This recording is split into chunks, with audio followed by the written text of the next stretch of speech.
Hello, everybody. All right, I gotta turn this off. Gotta do this thing. All right, give me a moment here. I really like Daggerful music. I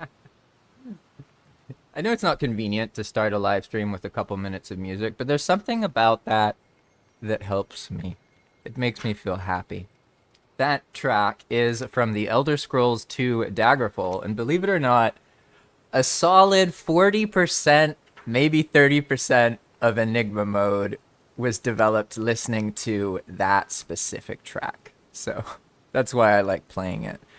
But before I explain what we're going to do, let's get the world started making a new world. All right, we're going to call it Enigma Mode 2, even though really it's 2.0. I feel like that's not actually the same as 2, but, you know, who knows. All right. What are we doing today? Well, today is the first format of this kind of new angle I'm going for with the live streaming.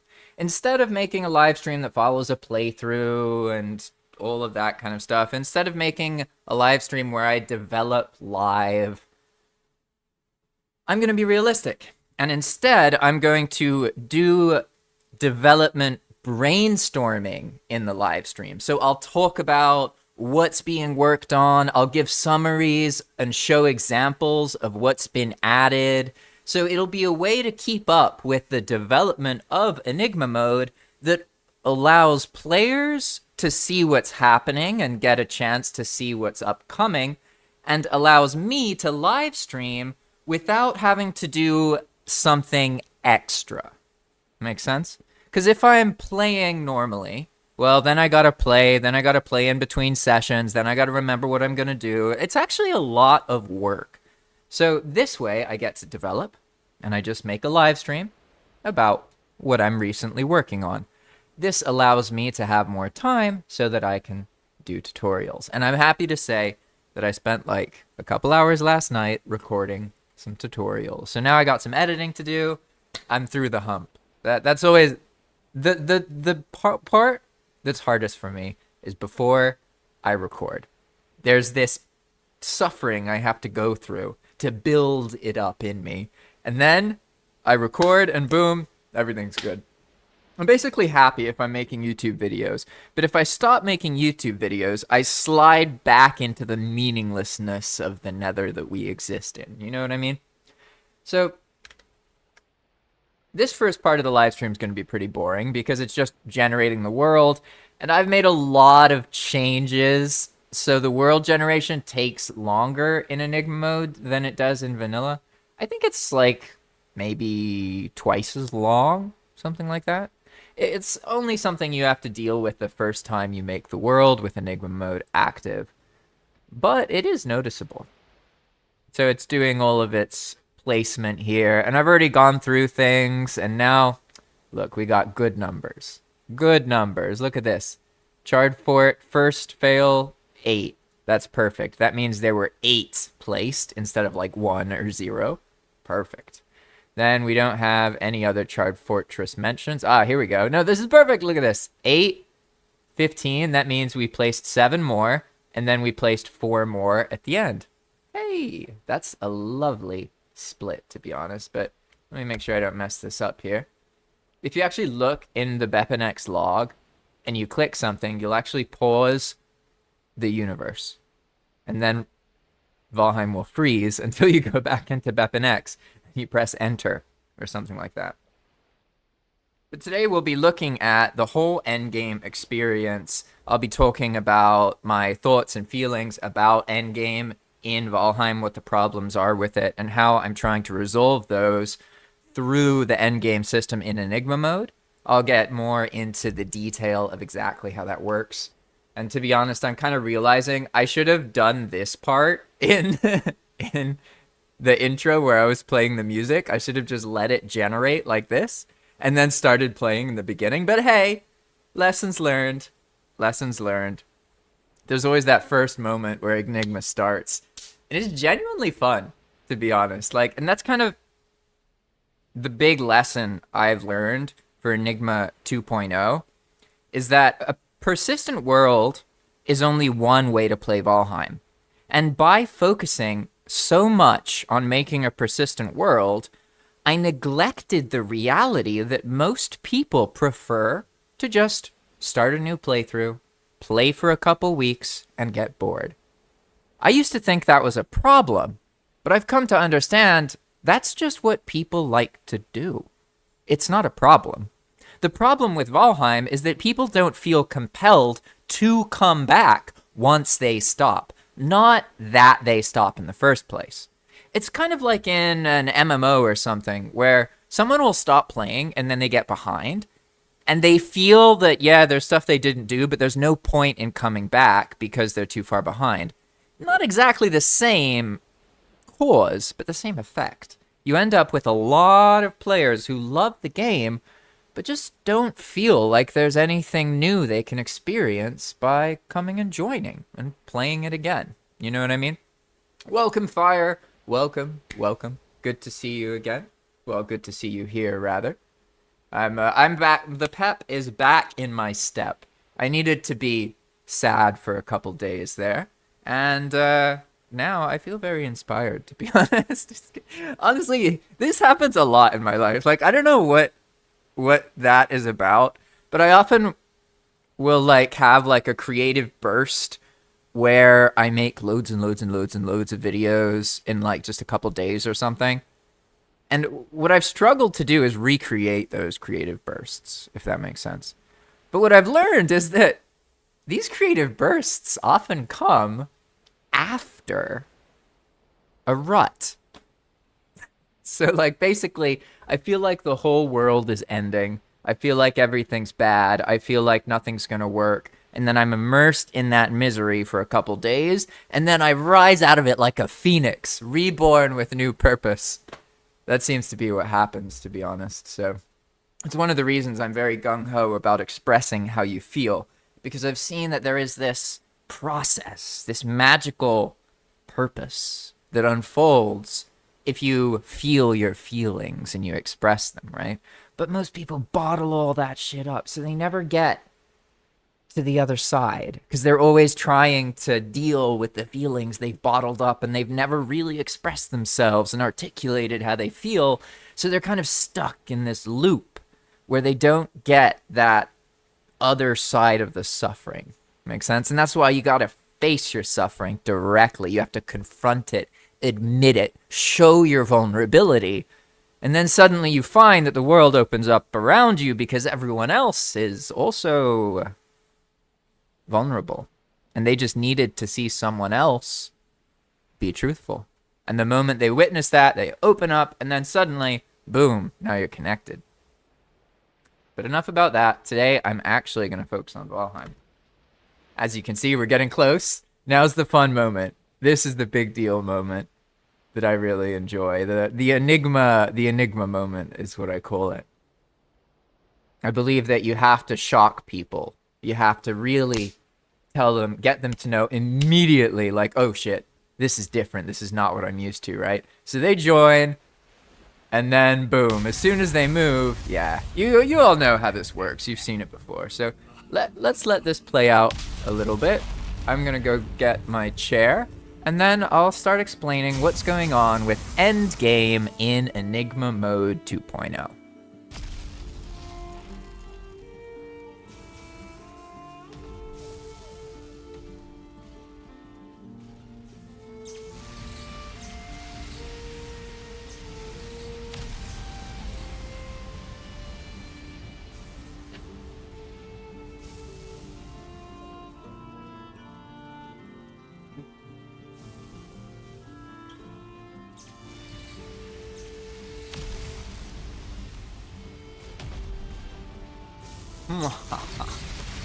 Alrighty, I am back, and today we're gonna be kind of playtesting a little bit, showing you the mechanics of the endgame in Enigma Mode. But before I do that, I'll need to talk to you about just endgame in Valheim itself. Okay, so before I do that, I need to pick a direction and start walking down the path, and then I can start ranting about endgame and that kind of thing as we progress.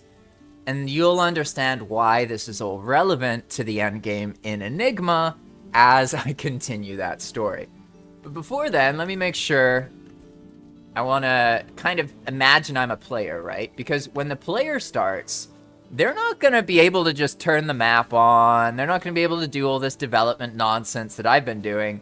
So they start, they're in a world, and they're going to immediately notice some weirdness, right? Like, they're going to get more advanced biomes immediately. Every single Enigma start now has advanced biomes close to the meadow. And I've already talked to make this more reasonable for people. I added a lot more boss altars. So you should always be able to find your boss altar, even though it's no map, no portal mode. And that's because instead of there only being 2 or 3, there's like 15 to 20 of every boss altar. There's a bunch of them. You're going to be able to find them much, much more easily. Same thing with the traders. Instead of there just being one unique trader, there's like 6 to 10 of each trader. And you don't have to deal with them showing up in the first spot. I removed the unique system, so traders are just like any other location. I know, maybe it's weird that there's 8 Halders in the world, but whatever, I don't give a shit. It's better. So, as you can imagine, the player would join, they come over here, they're gonna try and kill Eikthyr, and then they're gonna get killed, and then they're gonna realize they should actually listen and do the boss chests, okay? Blah, blah, blah, blah, we get it, we get it. That is not what I'm gonna talk about today, because that's the early game and the mid-game experience. Enigma is designed to fill in that empty space that Valheim itself creates, okay? So, let's pick a direction here. Hey, fish, welcome, welcome, welcome. I'm gonna try and pick the path that I think is most likely to go to the edge of the world soonest, okay? So there's our world tree. That means the base of the world tree is to the east, right? So this kind of way is eastish, right? And also we can use these because they're actually accurate now. This is due south, this is due west, this is due north. But of course, the path itself twists.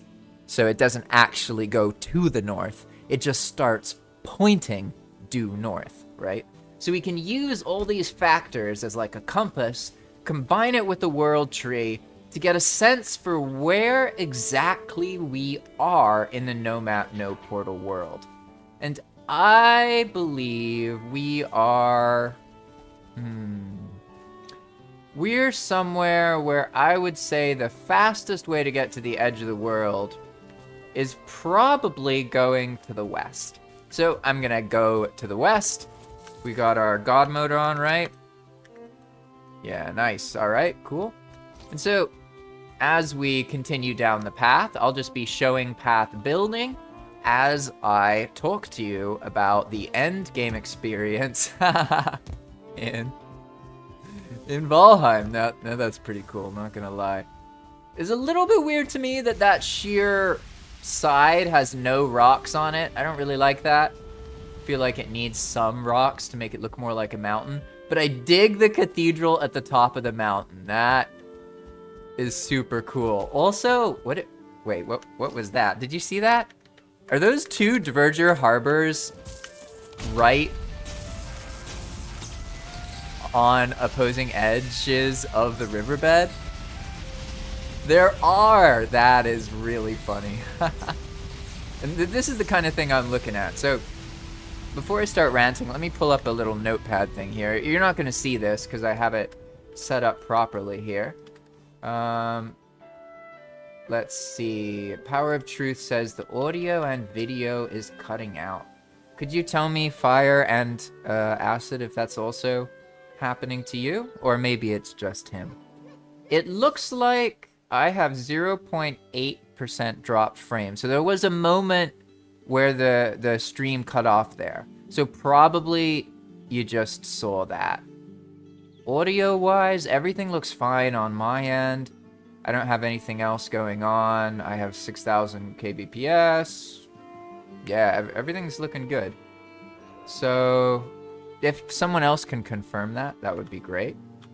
Meanwhile, I'm going to open up a new notepad thing here. All right. Bum-bum.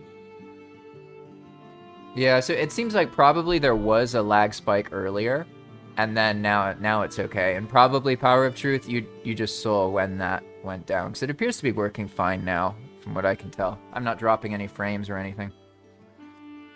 But all right, we have our notepad here. So as I continue down the path and I talk about progression, I'm going to just kind of interrupt it when I notice things that I want to work on later. So right now, I love that cathedral being up there, but I don't like how there's no rocks on the steep part of the mountain.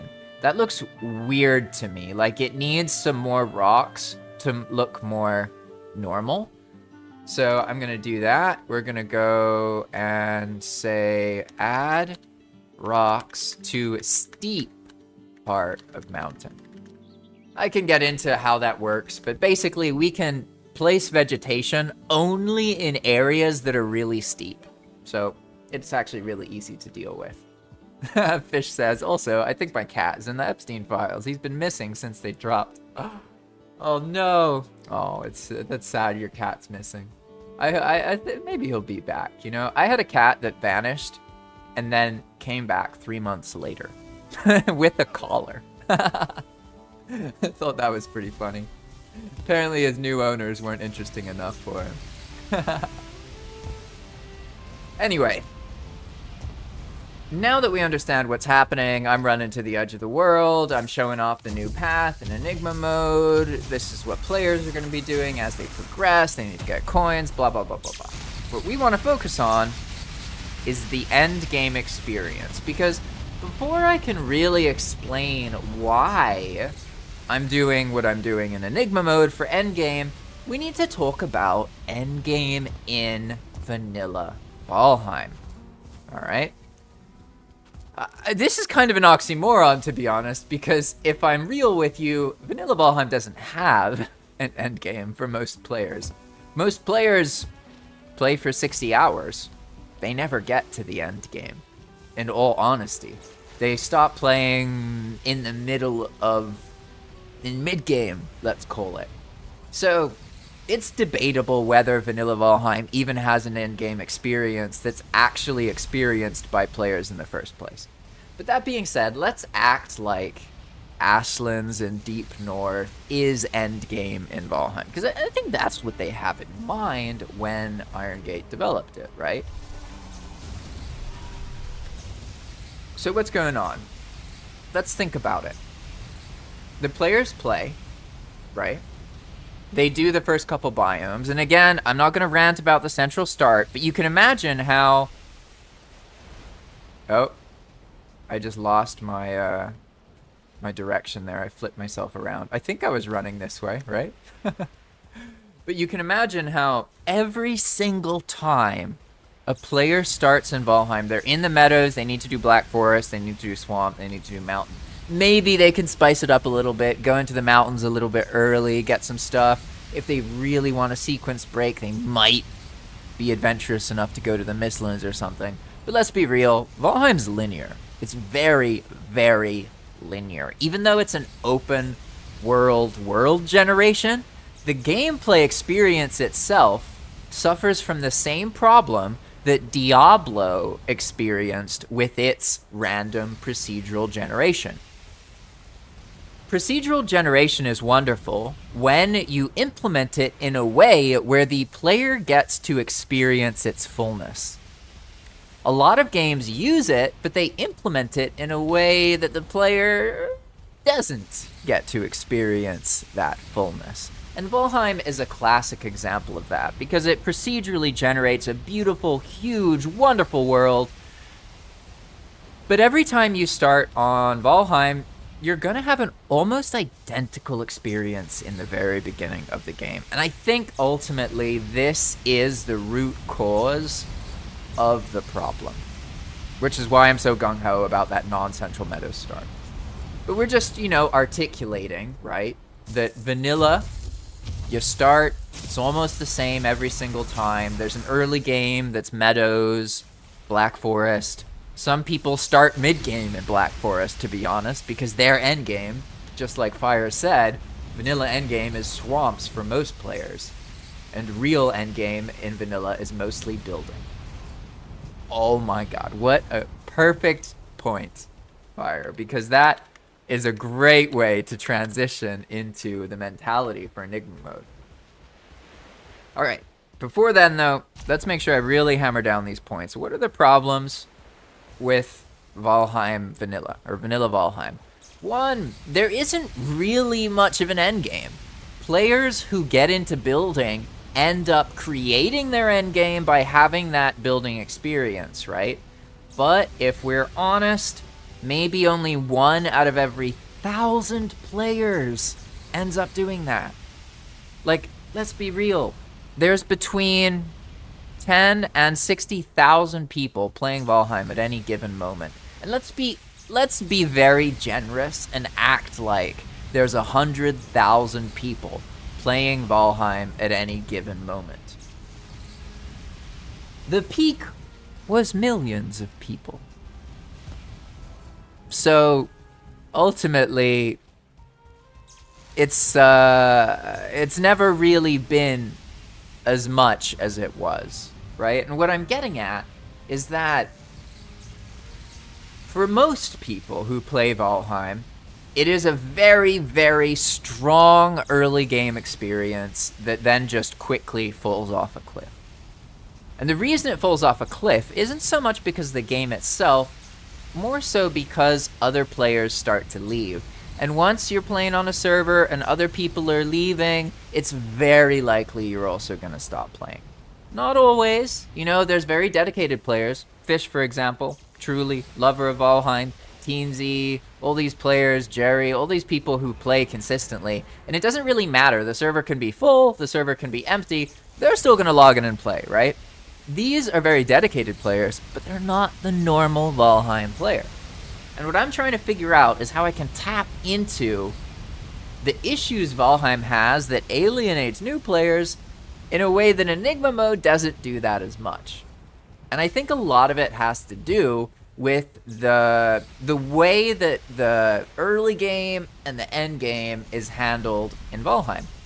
I don't know about mid-game, to be honest. I don't even know how to clearly define mid-game. So I'm just going to focus on early and end game for the purpose of this video. Okay? And essentially, people don't end up building. That's just the cold, harsh truth. Valheim is a game that once you get into building or script writing or making servers, it's unmatched. It's an absolute unparalleled masterpiece. However, if you don't get into building, I mean, what's so special about Valheim? Procedurally generated world? There's lots of procedurally generated world. Cool art style, cool music? There's lots of games with cool art and cool music. If you don't get into the building, Valheim isn't that special. I obviously, maybe this is a controversial opinion. Maybe not everyone agrees with that, but I'm pretty sure, like, that's why the average playtime is 60 hours. And don't get me wrong, for a single player RPG, 60 hours is really good. That's basically as good as it gets. The problem, though, is that Valheim is a game like Minecraft. And when you actually compare it to like a proper open world sandbox game, 60 hours, that shows that it's not blossoming fully. It's not fruiting. The tree has, it's started growing, but it hasn't really borne its fruit, okay? And I'm pretty sure the reason for this is because people don't end up building. And that's because Valheim itself does almost nothing to help encourage you to build. Right? It makes you use shelter, you gotta have a bed under a roof, but aside from that, You gotta craft your special items. Okay, cool. But what else? Is there even anything special? You know what I mean? It's hard to say. Genuinely hard to say. Wow, that is the first time I've ever seen this happen in a plains area. Huh. That's cool. Ooh, it got all super laggy here. What's going on with that? Oh, now it's done? That was weird. I don't know what that lag spike was about, but that's amusing. And so Fire said, well said, if you aren't getting creative and making things, it's hard to stick with. Whether that be creating your own world, building things, altering the game with scripts, etc. Exactly, exactly. And that's why my mentality is that, okay, Valheim itself, the early game experience is actually quite strong. The problem is, it doesn't trick people into building effectively enough. So therefore, they don't get into the part of the game that can sustain people for hundreds or even thousands of hours. Like, go find someone who has 4,000 or 5,000 hours in Valheim and doesn't use mods, doesn't build, doesn't host a server. Like, good luck. I'm sure those people exist. I talked to Gorth once, who's one of those people. But even these people are from an era where Valheim was much more popular and you could just join random servers and play. They don't really play anymore. If I'm gonna be honest with you, like 90-something% of the people who've played Valheim don't play anymore. Most people who play Valheim don't keep playing, right? And so for those of us who develop these worlds, we see a whole different version of the game, right? We see something incredibly meaningful that we can sink thousands of hours of our life into. It's just like an MMO. But that's not the average experience people have. It's not even remotely close to the average experience that people have, okay? So, yeah, there's another system going on here. I'm not going to explain that, though. I'm going to stay on target. So really, the nut to crack in Valheim is how do you trick people into building when those people fundamentally believe they are not builders? You see what I'm getting at here? And that's basically what Enigma Mode is trying to do. Enigma Mode makes a gameplay loop of acquiring coins and then being able to build basically anything you want, anywhere, by spending those coins. This means that anything in the game that supplies coins can be an effective source of acquiring building materials. This gives players a lot of freedom to decide exactly what it is that they're going to try and use. Makes sense? What they're going to do to get coins. Do you want to hunt serpents and sell them? Do you want to fish and sell the fish? Do you want to do dungeons? Do you want to explore and find verdure that have good deals? There's a lot of stuff you can do to acquire different resources or coins and then purchase things, right?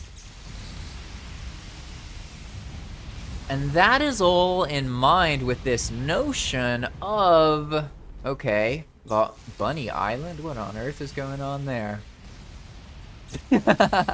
Sorry. Sometimes things happen and I don't even comprehend how they happen. So we already have in Enigma this existing gameplay loop that encourages people to build by giving them access to things earlier, right? As you've seen, they get the dragon tears from the Eek chest almost immediately, right in their first session. They're going to be able to build some of the most advanced things once they get the iron and the material, right? You don't have to wait to get motor, okay?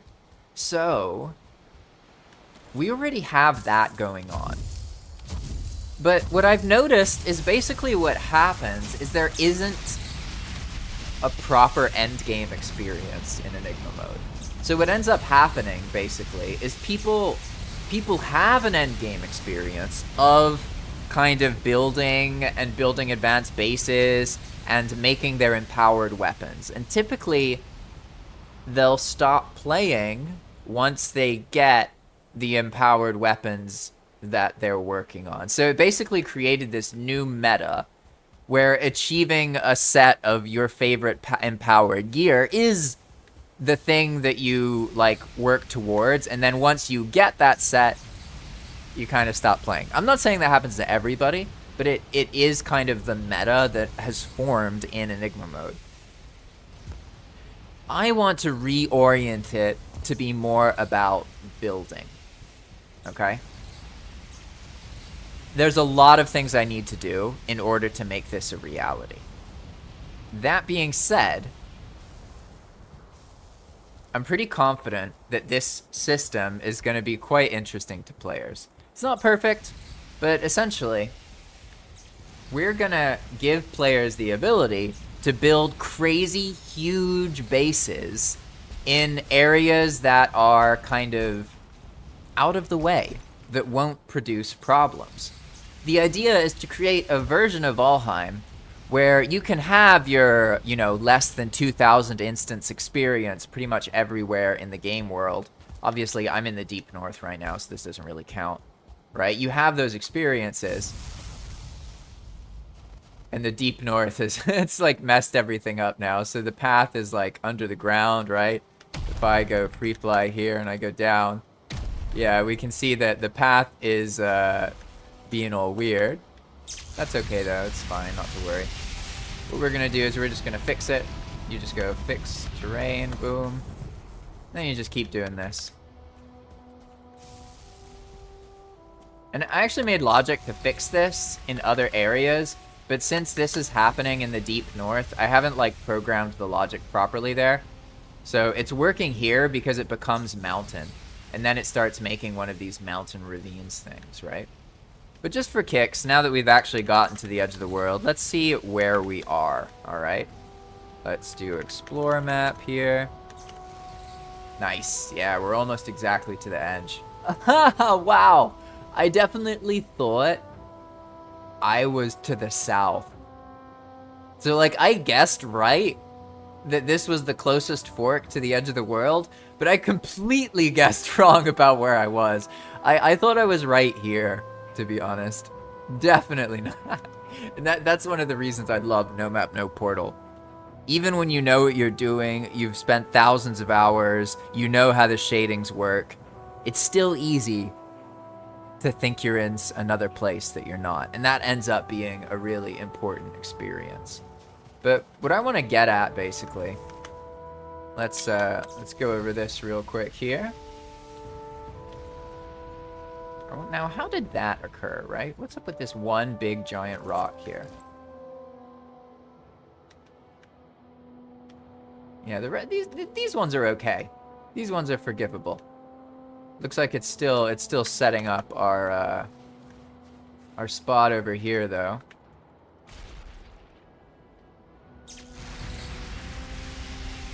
Whoa, I made it so it doesn't leave that path there.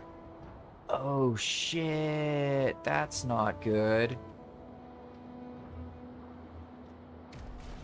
Interesting. Okay, now I need to add another. So when I rewrote the path, I made it not leave an iron path under the ground. And that means that these rocks don't know they're in a ravine. So I have to change it to look for a location proxy as the filter. Add location proxy filter to mountain ravine generation. Okay, cool. It's all good though, because we're out of this ravine and we're fine. We actually picked a really good one. We only had to go through one ravine. The ravines generate a lot slower, so this could have taken forever. Even if you're like using Devcommands to extend the path, it could take like 30 minutes to get from one end to the other if it's in one of the longer positions. But anyway, let's keep going here, because I want to make sure I stay on topic. What happens right now? Because this is the point we're moving forward on, right? Like, I can't really explain to you the entire history of Valheim and Enigma and everything and expect that to work out. It's just too complicated, really. There's too many other things going on. So let's fix this lighting here. Oh, it's because I'm all the way... Yeah, I'm so far in the north that the lighting's different, right? what happens to players in current Enigma mode? Well, basically, they play a lot.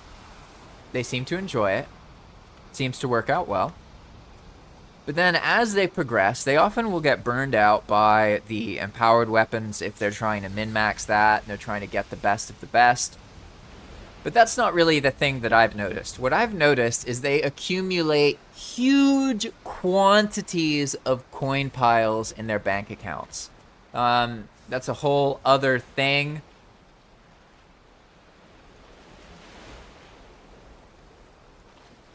Yeah, I need to explain what's happening. Okay. We'll put a pin in that.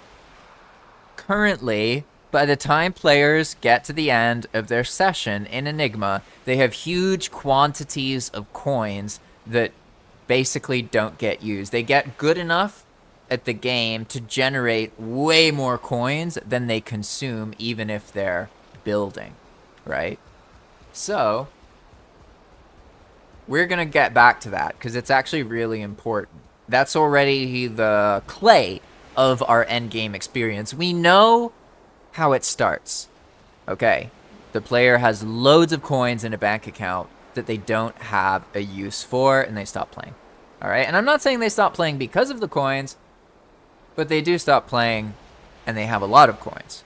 Okay, but again, we need to put a pin on that because I need to show you the actual, like, kind of logistical thing here. What's going on? So in Enigma Mode 2.0, you have an off-world, off-center start that could be anywhere in the world. In this case, we're further to the north. It's often further to the south. Sometimes it's to the east or west. Could be anywhere except the center starting meadow. This is now a, like, peaceful heaven you might want to go and find if you're interested, right? But these 4 paths will curve in 4 different directions, starting east, north, south, and west. And then they reach the end of the world. And once they reach the end of the world, this happens. Okay? You see a portal, and all of these funky rocks show up, right? Kind of trippy. Now, this is actually just kind of like a thing. If players want, they could, you know, kind of try and build out over here, but really it's just kind of like a trippy kind of floating rock kind of thing. I'm not trying to get players to build over here because, to be honest, that is a huge pain, as you can see. Hard to get back, right? Let me show you what actually happens, because there's a whole new mechanic. We're gonna go forward, and what happens if we get close? Oh, wait, no, let me be smart, actually. Let's imagine we have a cart, and our cart has, I don't know, let's spawn something. Let's spawn some gemstone blue. All right, we're gonna spawn some stuff here, just to make sure that our items actually stay in our cart. Now let's take our cart, and now let's go towards this portal. Oh, our cart's gone. Oh, we're gone. What happened? Well, we got teleported onto the World Serpent. All right. If I look here, I can see that, okay, that's where I was. I get teleported right here. All right. And now, what is this crazy thing? Well, it's basically, and as you can see, yeah, our cart came too. And it's an absurdly big circular path that goes around the entire world. All right, so this thing goes all the way around. All right, and as you can imagine, okay, a player is not going to want to run down this thing. Like, holy shit, that's going to take so long.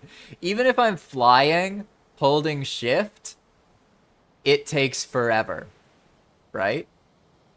Well, not to worry, because the World Serpent system is designed to add a whole new meta to the Enigma experience. Because once you get to the World Serpent, you now get the ability to teleport anywhere along the World Serpent in the cardinal directions.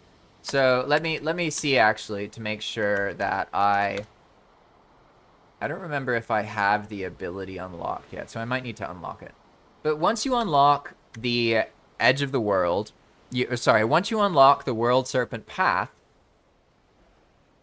you'll be able to teleport along it.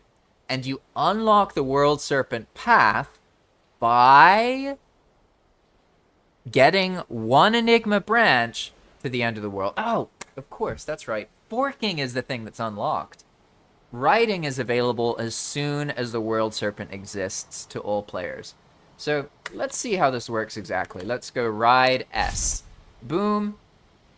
Some stuff happens. We get teleported, and then we fall down, and we end up in the south.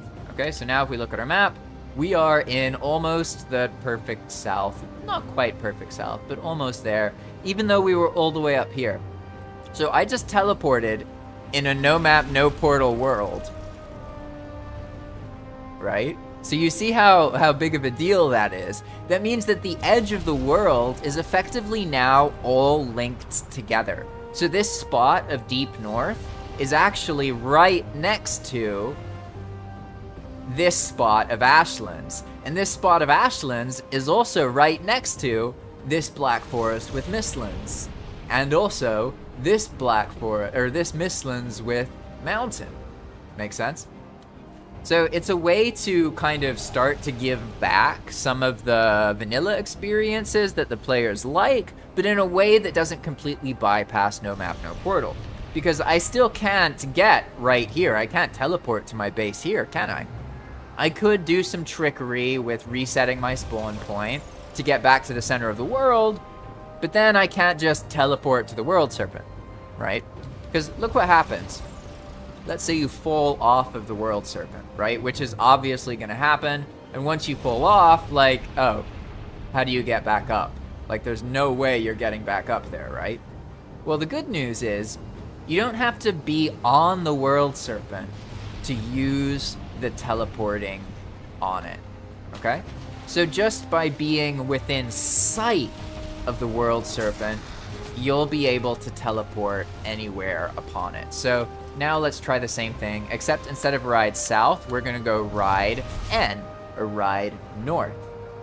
Even though we weren't on the World Serpent, we get teleported, we start falling down, and then boom, look at that, we are on the northern section of the World Serpent, right? So now you get a sense of what it does, but what's the point? Okay, I get it. Yeah, makes teleports. All right. Interesting. Okay. But why does that matter? Well, as we mentioned earlier, by the time players in Enigma reach endgame, they've got a huge quantity of coins. Additionally, in general, players in Valheim can't make a huge base without consequences. If you make a huge base in the starting meadow, everybody who's in your starting meadow is going to have to deal with the lag from your huge base, and they, sure as hell, can't make their own huge base nearby.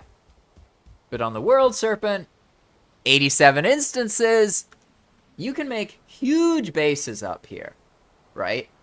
But why would you? I mean, it's not very fun up here, is it? I mean, look at this, right? Well, you just got to find the right spot. And let's see if I can fix my hotness problem here.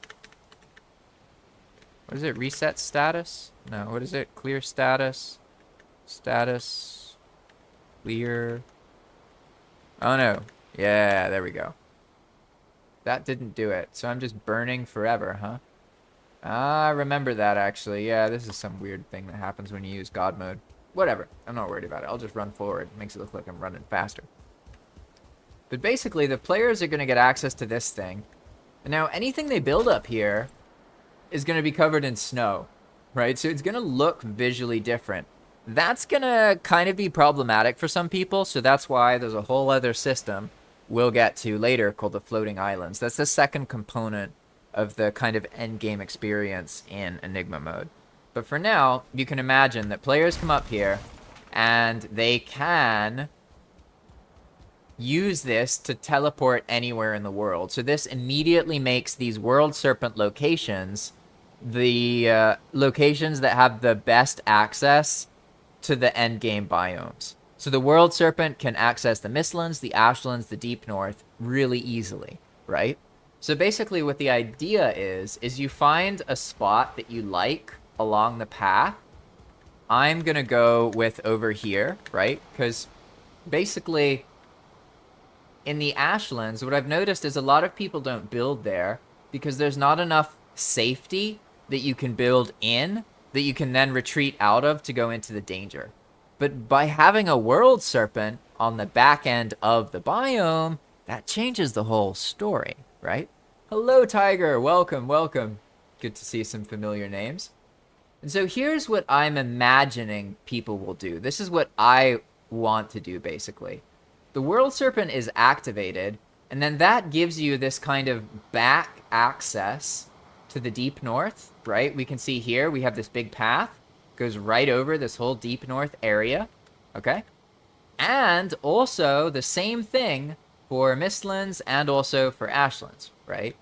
So the idea is that people now have an area that's up in the sky where they can build and they don't have to worry about monsters. They simply could just build like some really big extravagant house here. And look at this, 64 instances. It's really low. Obviously, once Deep North launches, it's going to be more instances, right? Especially when we're this close to the edge of the Deep North, right? This whole stretch here is right where the World Serpent is. Whereas this one, the World Serpent's like a little bit past it in the water. And that's the idea. You'll build like an area. You can build a really extravagant base. It can be really big. And then when you want to explore, you just jump down Halo drop style, right? And then if you want to get back onto the World Serpent, you can just teleport back up to it because you're in sight of the World Serpent. You see what I'm saying?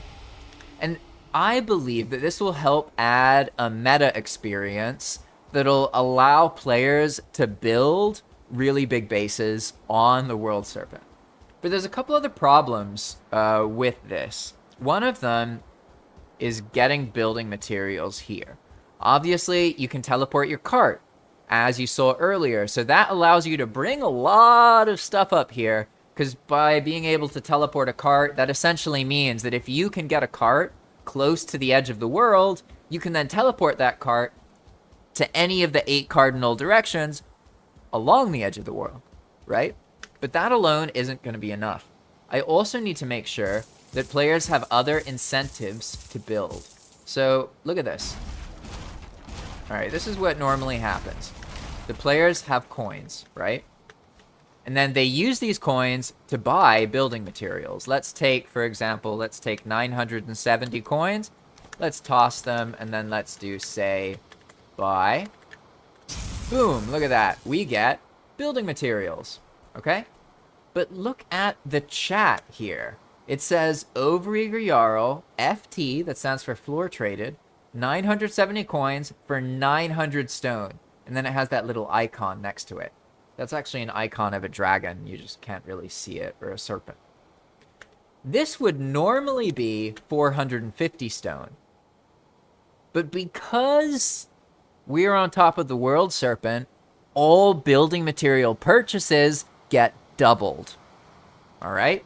So just to be clear about that, in Enigma Mode, you can purchase things with coins, right? So if I go buy prices 1, then I get to see all of these. And why did they break? Why did the references break? Oh, I Control F found all and messed something up, that's for sure. Anyway, normally these would just show you the cost, but as you can see, I did something that deleted the end bracket, and it's making the whole thing fail to parse, okay? So normally you could look here, you'd see Ashwood 200, and then it would tell you a price. If you'd make the purchase up here on the World Serpent, you get double the material. So it's more incentivizing. If you're away from the World Serpent, coins don't go as far. But if you're on the World Serpent, coins go really far, okay? This is the same mechanic that we're going to use later, because this is only one part of the end game experience. So let's get rid of this, and let's just kill myself real quick here. I'm tired of the steaming effect. That's like a problem that happens if you have Devcommands and you sit in the boiling water. You just boil forever even if you leave the water.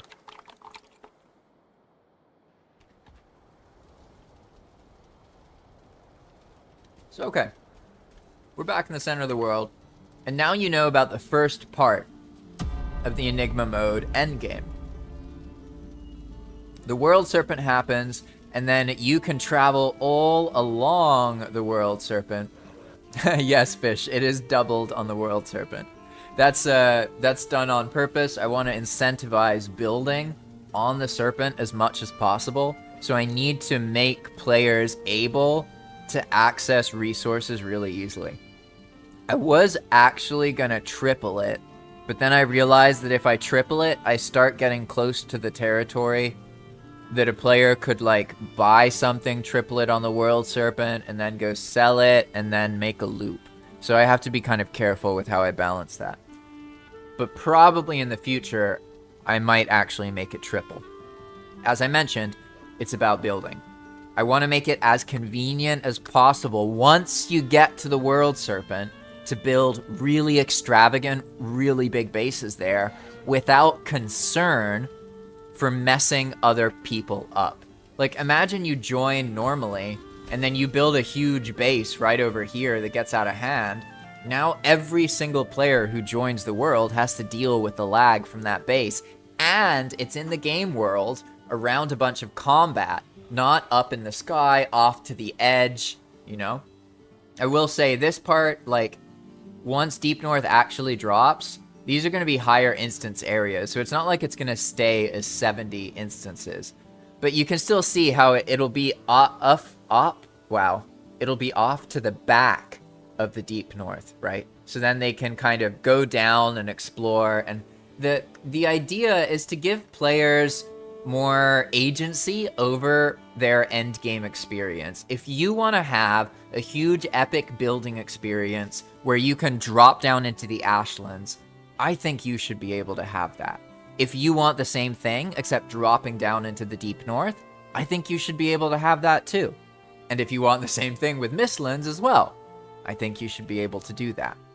So that's the idea with the World Serpent. But as I mentioned, this is only one part of the end game experience.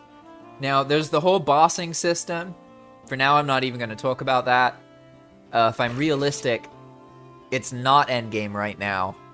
It's like more of a psychological psyop than it is actually endgame, right? Because the bosses are something very few people actually kill. So it increases the chance that when they haven't, or when they've stopped playing, they might have that thought of like, oh, you know, I never killed Eikthyr in Enigma Mode. You know, that kind of thing. It's a way to increase the chance that people feel that there's something in the world they haven't done, okay?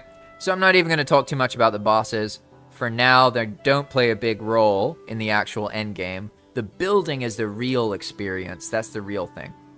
I am trying to do some stuff with the boss fighting so that you can fight bosses and fail to kill them and get a bunch of building materials anyway, and you can farm building materials from boss fights with like another player or two and get a bunch of coins and building materials even if you never kill the boss.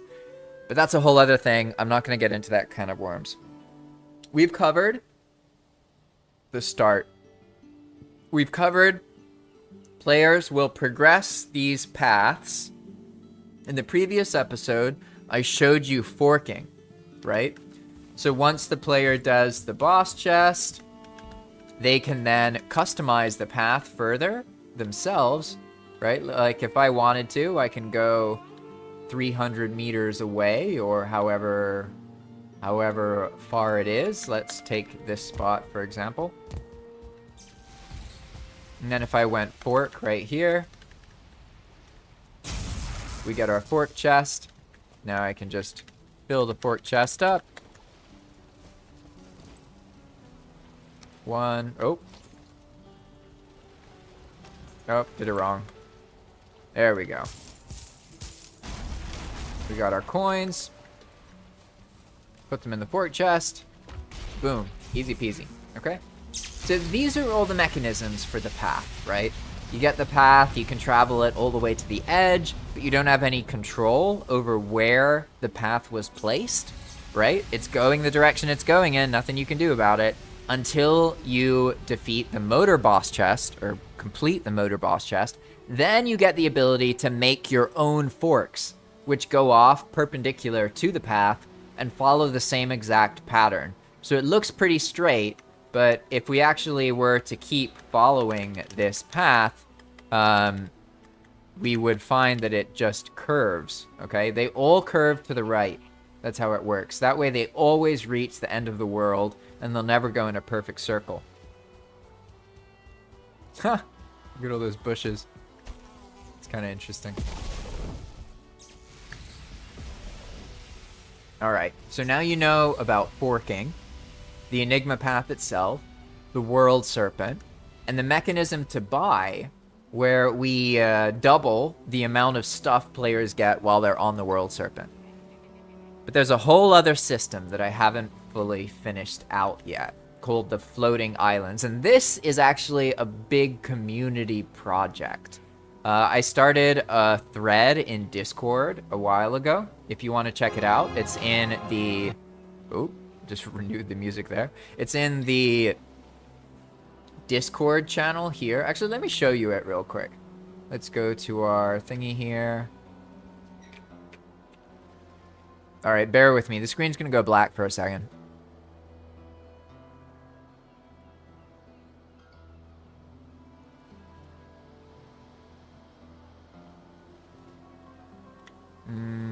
Oh, I didn't have the window up. One second.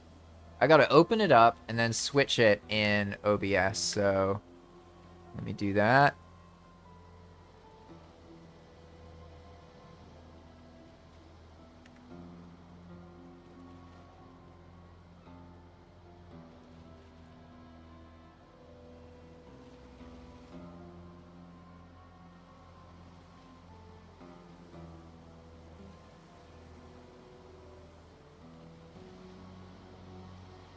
Okay, here we go. Now I just need to switch over the source here. Okay, so now you see this Discord thread. And also, this is still open. It's an ongoing community project. If any of you want to contribute, you are welcome to.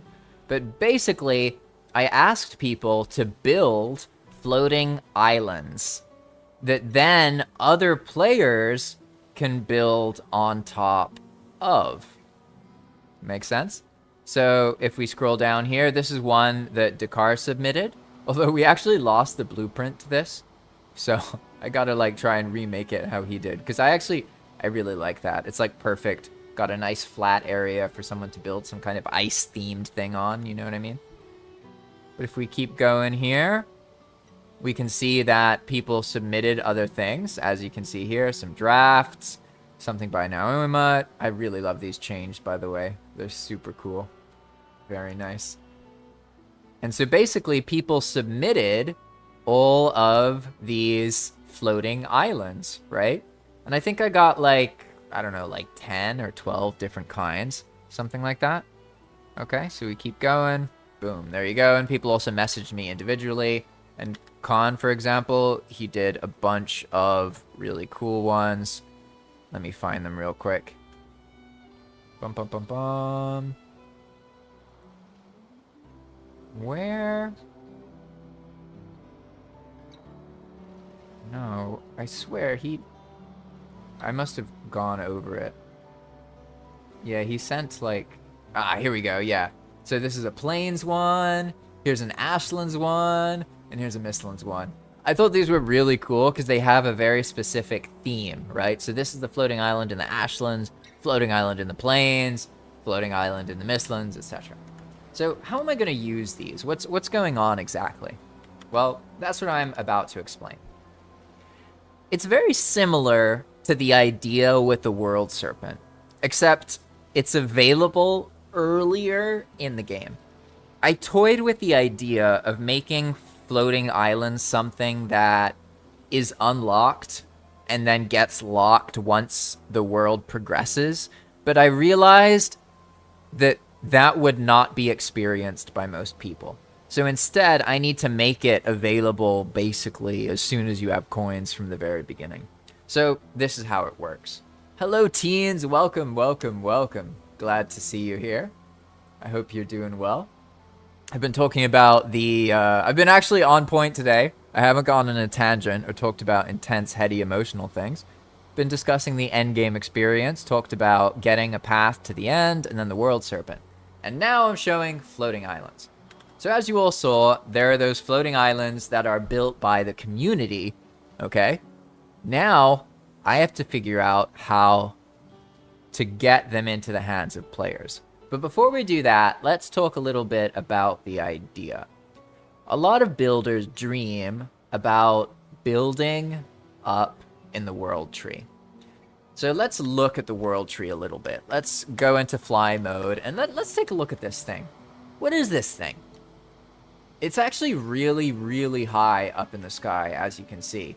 We passed the cloud line, right? And the cloud line has this curvature, which is kind of funny because Valheim is a flat world, so I don't know what that's about. But if we keep going up, we can see that we're actually getting pretty close to the world tree. And at this point, I'm level with that part over there. Okay? Where are we right now? We are at negative 1918, 3,200, 1,300 meters in the sky. The world tree itself is approximately 2,000 meters in the sky. Okay? And this is like a fantasy many builders have. They want to build on the world tree. And you know, it does seem appropriate as endgame, doesn't it? In a building game, to be able to build some crazy big base super high up in the sky, in the heavens. You know what I mean? Especially near these kind of yucca tufts here. You know what I mean? Like you could build something up here and you're so far above the ground that it doesn't even render. Okay? This gives increased instance performance. So basically, if you have 10,000 instances up in the sky, it's like having 6,000 instances on the ground. They still affect performance on the ground, but not as intensely. And you'll get the weather of whatever area you're above. So right now, I'm above a mountain. So even though I'm all the way up in the sky above the cloud line, I still get the weather effects of the mountain, right?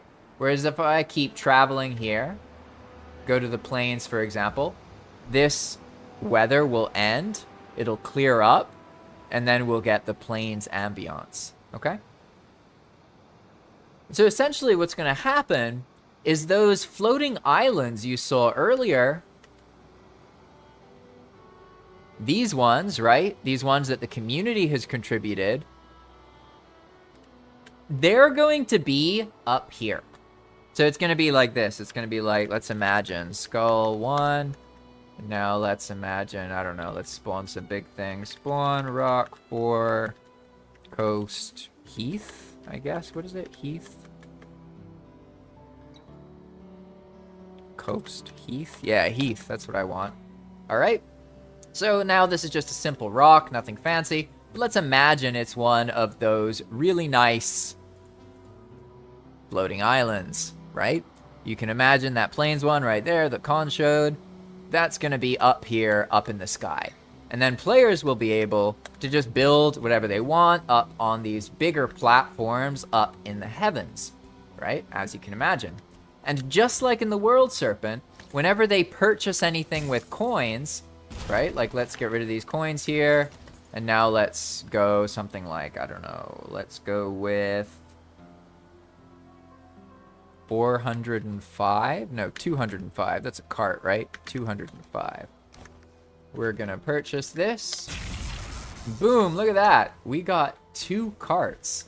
And that's because we are on the floating island level. So obviously this is just a normal rock, right? So we got some problems to deal got some problems to deal with, right? But normally the player would be up here, and then anything they buy gets doubled or maybe tripled because we want to make it, again, in Enigma mode, players have a virtual bank account filled with coins, and you can just summon coins anywhere from your account just by going like that. Boom, coins, we get coins, right? I only was able to do that because I had coin piles in my bank, but now I don't have anything in my bank account, so nothing's happening. But you can imagine how players have huge bank accounts filled with coins. They can summon them anywhere. So if you get the player up into the sky, then they just need to buy the materials, right? And so basically, you can start to imagine how this is piecing together, right? All right, we have things like the World Serpent. We have things like these floating islands. And these occur in areas where there's very few instances, allowing players to build and build and build and build without having to be concerned about screwing things up for anyone else. Because the only people who are going to come into this chunk are people visiting your base. They've been strategically placed so that they're in really low instance areas that aren't near combat encounters that other players might have, okay?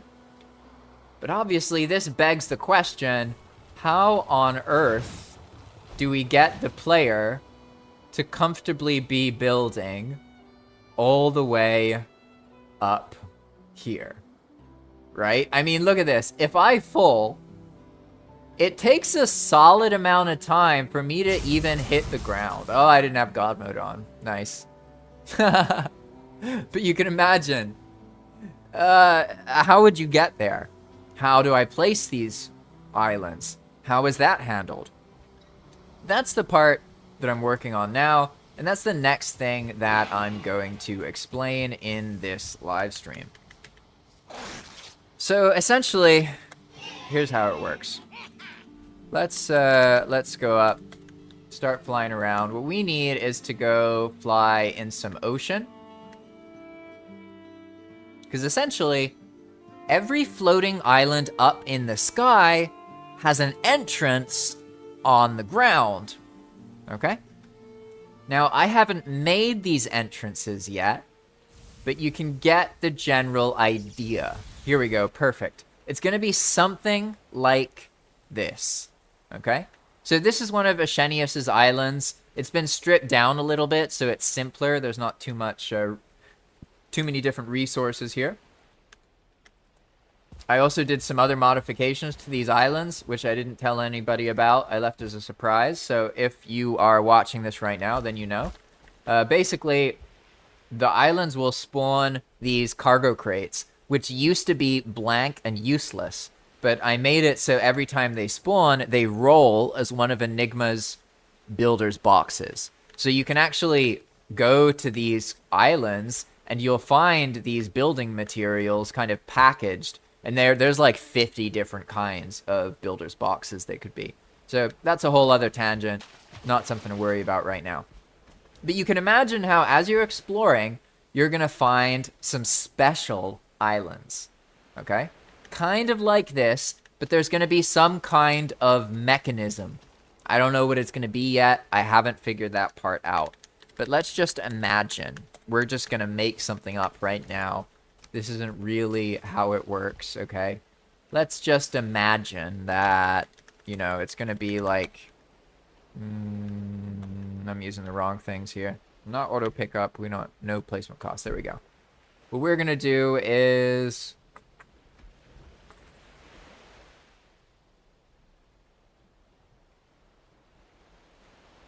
What would work best? I guess for now it can be like this. So probably there's going to be some kind of magic thing, okay?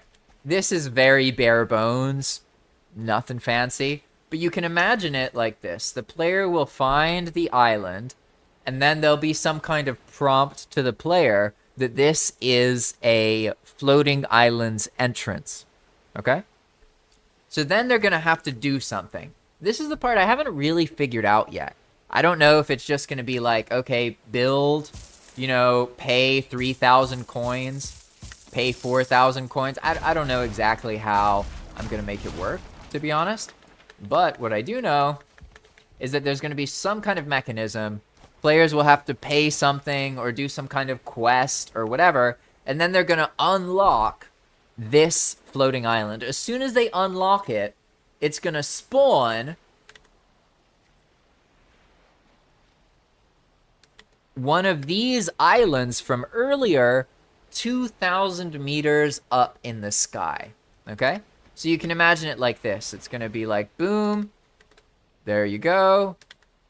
We're back here. Let's imagine that we do our thing. Boom, boom, boom. It activates. There's a bunch of powerful effects or whatever, right?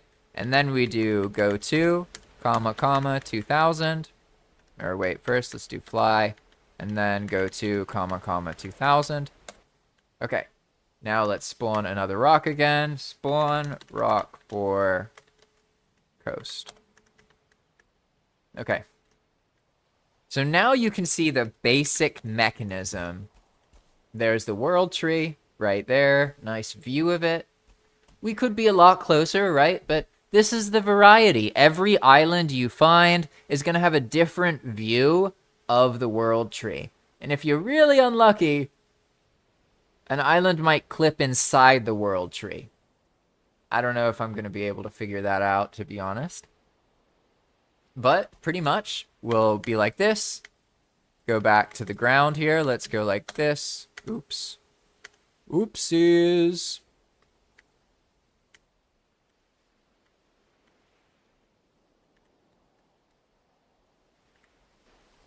Nice. Okay.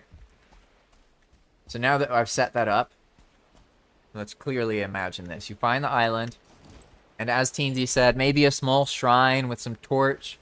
Something that, you know, spawns a chest, and then you have to put the fee in. Yeah, exactly. It could be something like that.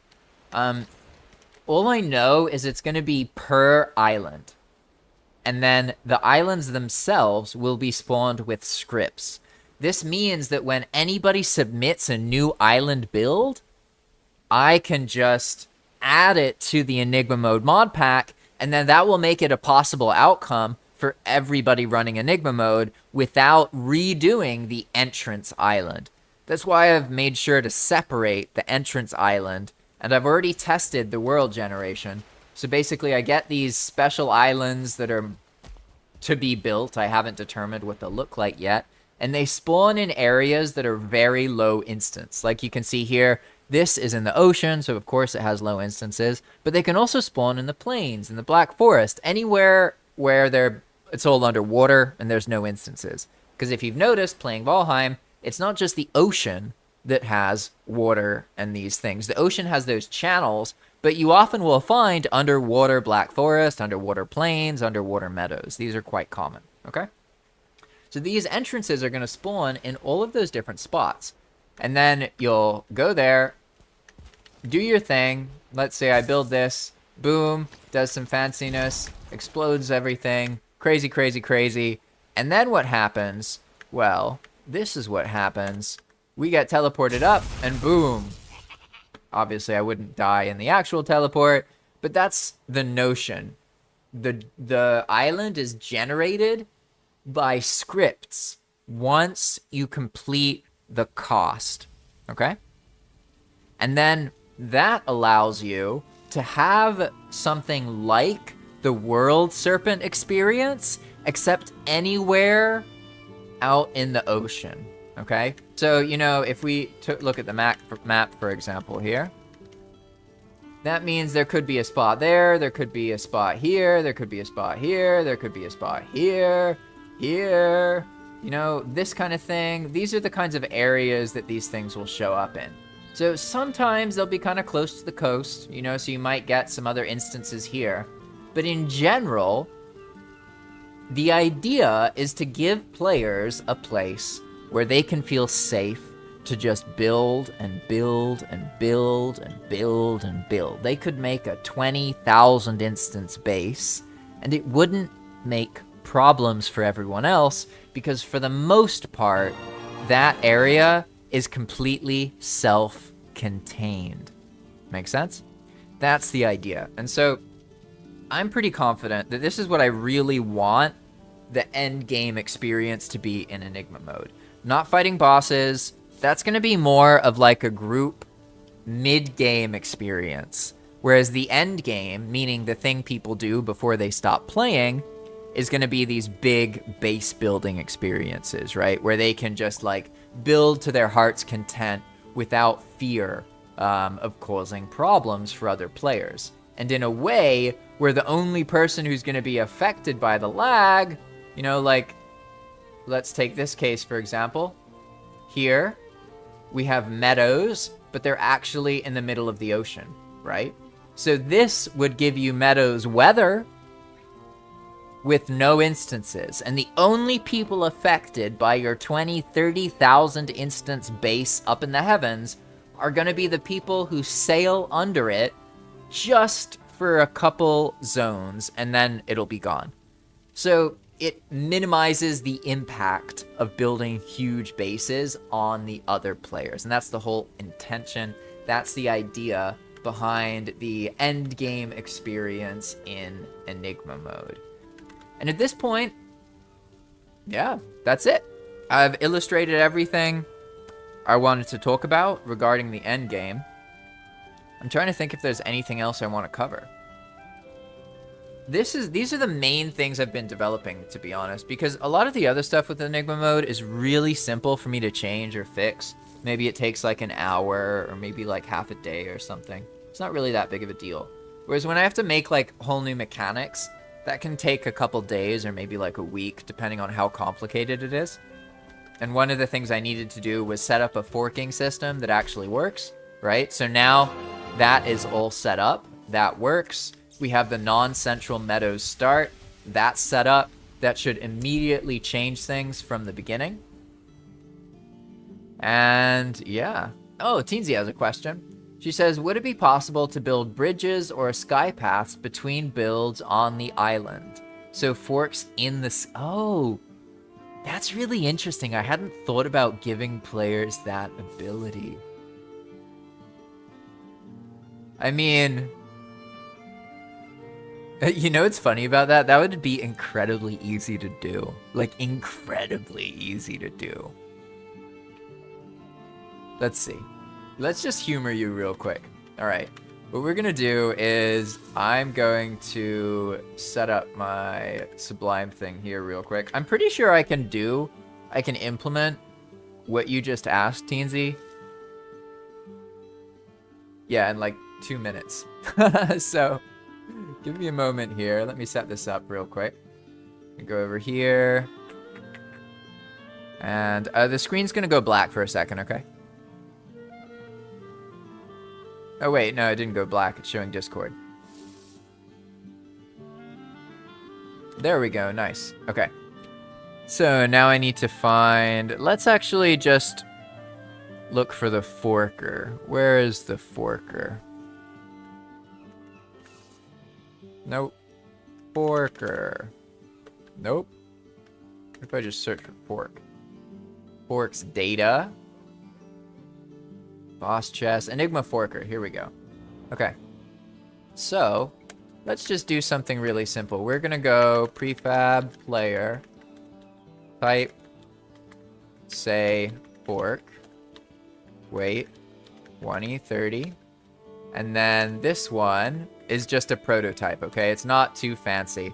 And basically, all it's going to do is make sure that it occurs above the others. So that's actually not, I'm not going to deal with that logic. We're just going to go fork A so it's something else. And what's this? Ah, the schema didn't load. Okay, that's fine. Prefab player, say, fork, boom, boom. Okay, good. And then what that will do is it's going to spawn the starter piece. And the whole system works on a repeating loop. So probably it's going to be very, very simple, okay? Just going to go up here, copy this one part, spawn it, spawns there, and then the position of the thing is going to be a little bit in front of the player. So it's going to be like 0, and then let's go with 2, and then 0, okay? We go fork A, and then let's add just a min Y of 1,300. This is going to ensure that these forks can only be created while we're up in the sky. And I'll get to your other question in a moment, teens, but that should be it. So now I can just save this. We're gonna copy fork A, and then I'm gonna switch back to Valheim. And now let's find one of our little island things. Or let's act like we found one of them, okay? I'm just gonna go out here. And then I'm gonna act like there's an island right here. And let's just spawn a little rock. Spawn rock for coast. Boom, okay? So let's imagine, oops, doubled up. Let's imagine this is our little island. We find it, we do the activation, and then we go, where do we go? We go 2,000 meters up into the sky. And why 2,000? Because that's where the snow ends. If you go below 2,000, you get snow.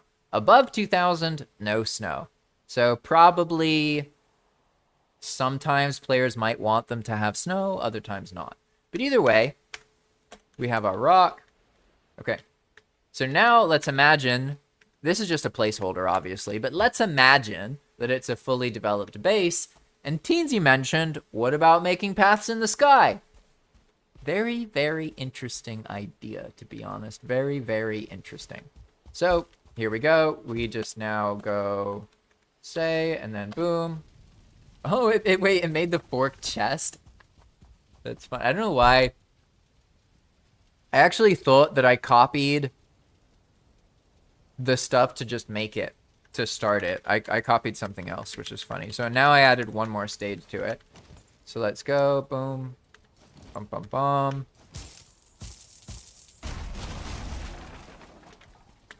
Okay.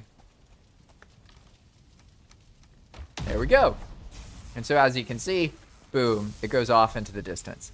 And so this is something that I could make a customized, like, sky path so that players can run from one to the other, right? Now this will, I'm glad I didn't make that procedurally go all the way to the ground. Obviously, as you can see, it's still trying to do the same logic that would be applied on ground level, but that doesn't make sense, obviously. I would need to change that a little bit. So probably what would happen here is these would be altered so that they go directly straight. That allows players to aim them more easily. That way players can kind of connect different path bases, right, with these systems. And this will allow them to more realistically actually travel around. And they could make this whole, like, custom player-built base area out in the heavens, right? And it can be super laggy here because there's loads of instances, and it wouldn't really matter because there's no fighting, there's no combat here. And then once we go down, obviously, we're actually in the ocean, so we're not above an area where players would have combat in the first place for the most part.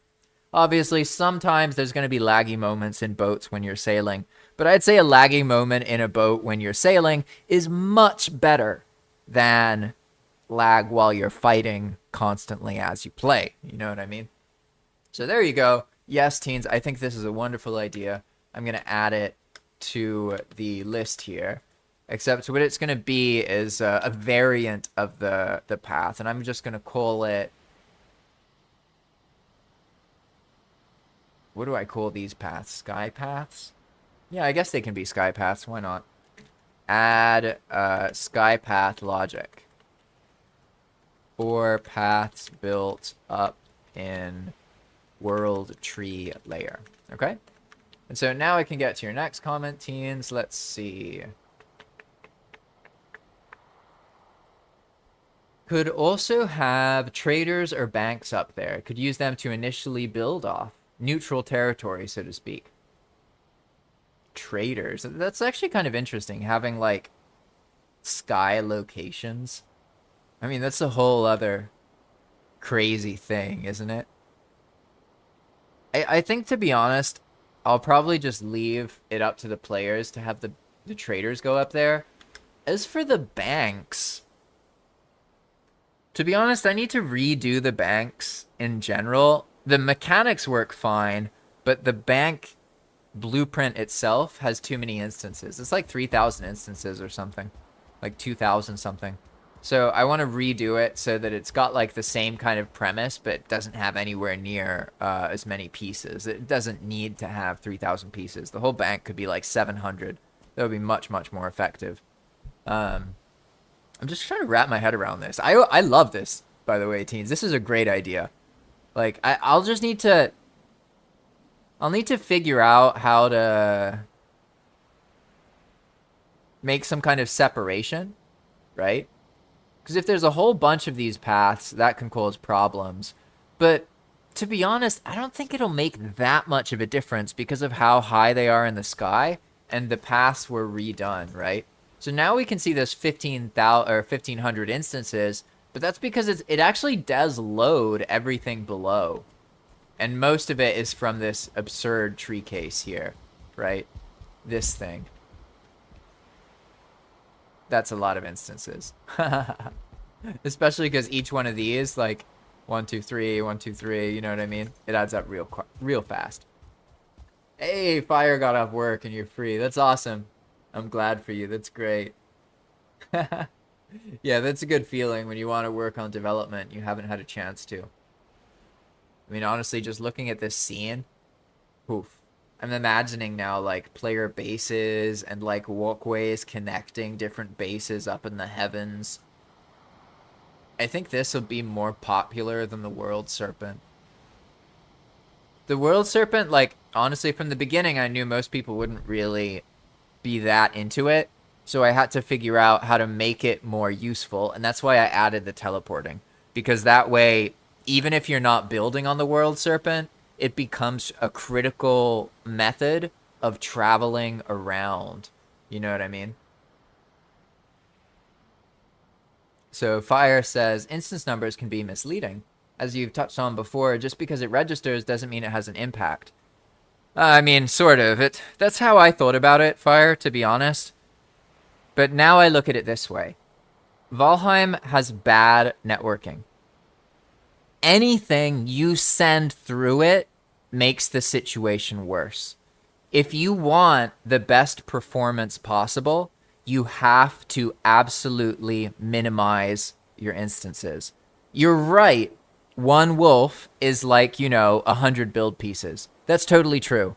But ultimately, at the end of the day, the build pieces add up and they do cause a problem. I can't really do much about the fact that monster AI and monsters moving around plus Valheim networking is problematic. Can't really change that aside from having there be less monsters. But when it comes to the instances, it absolutely does matter.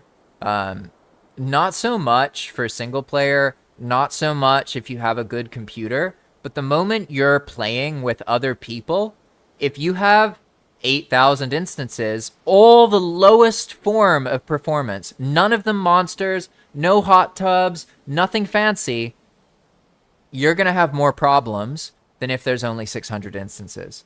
That's just how it is. We can't fix Valheim's networking, but we can adjust the amount of Zedos that go through it. What is a Zedo?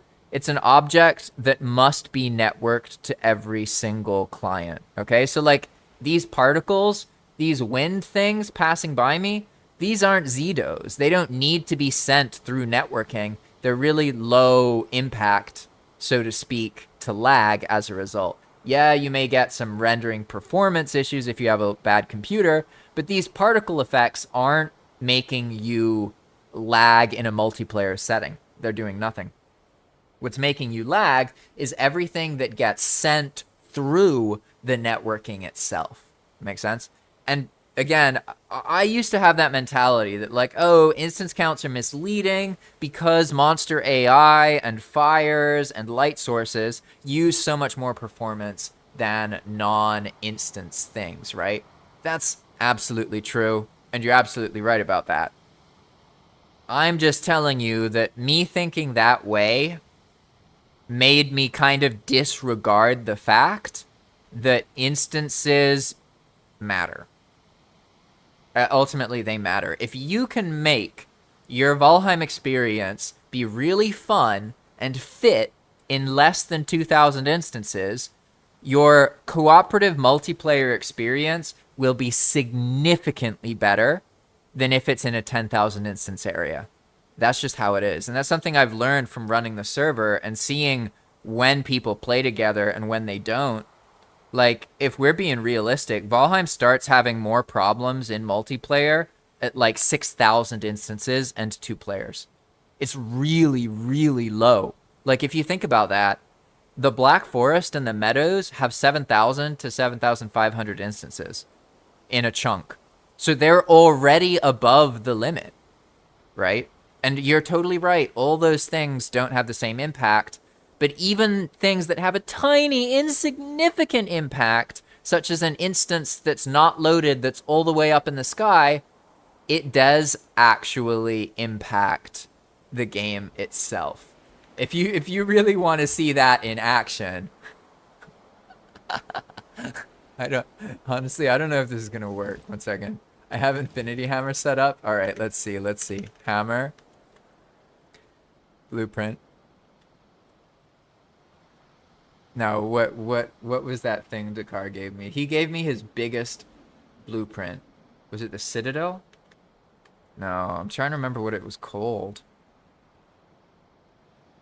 Give me a moment here. Because I want to show you. I've tested all of this out already. And basically what I found is that even if you have instances rendered out of loaded distance all the way up in the sky, they still affect performance. But they affect performance at a rate of about 60% compared to an instance on the ground level.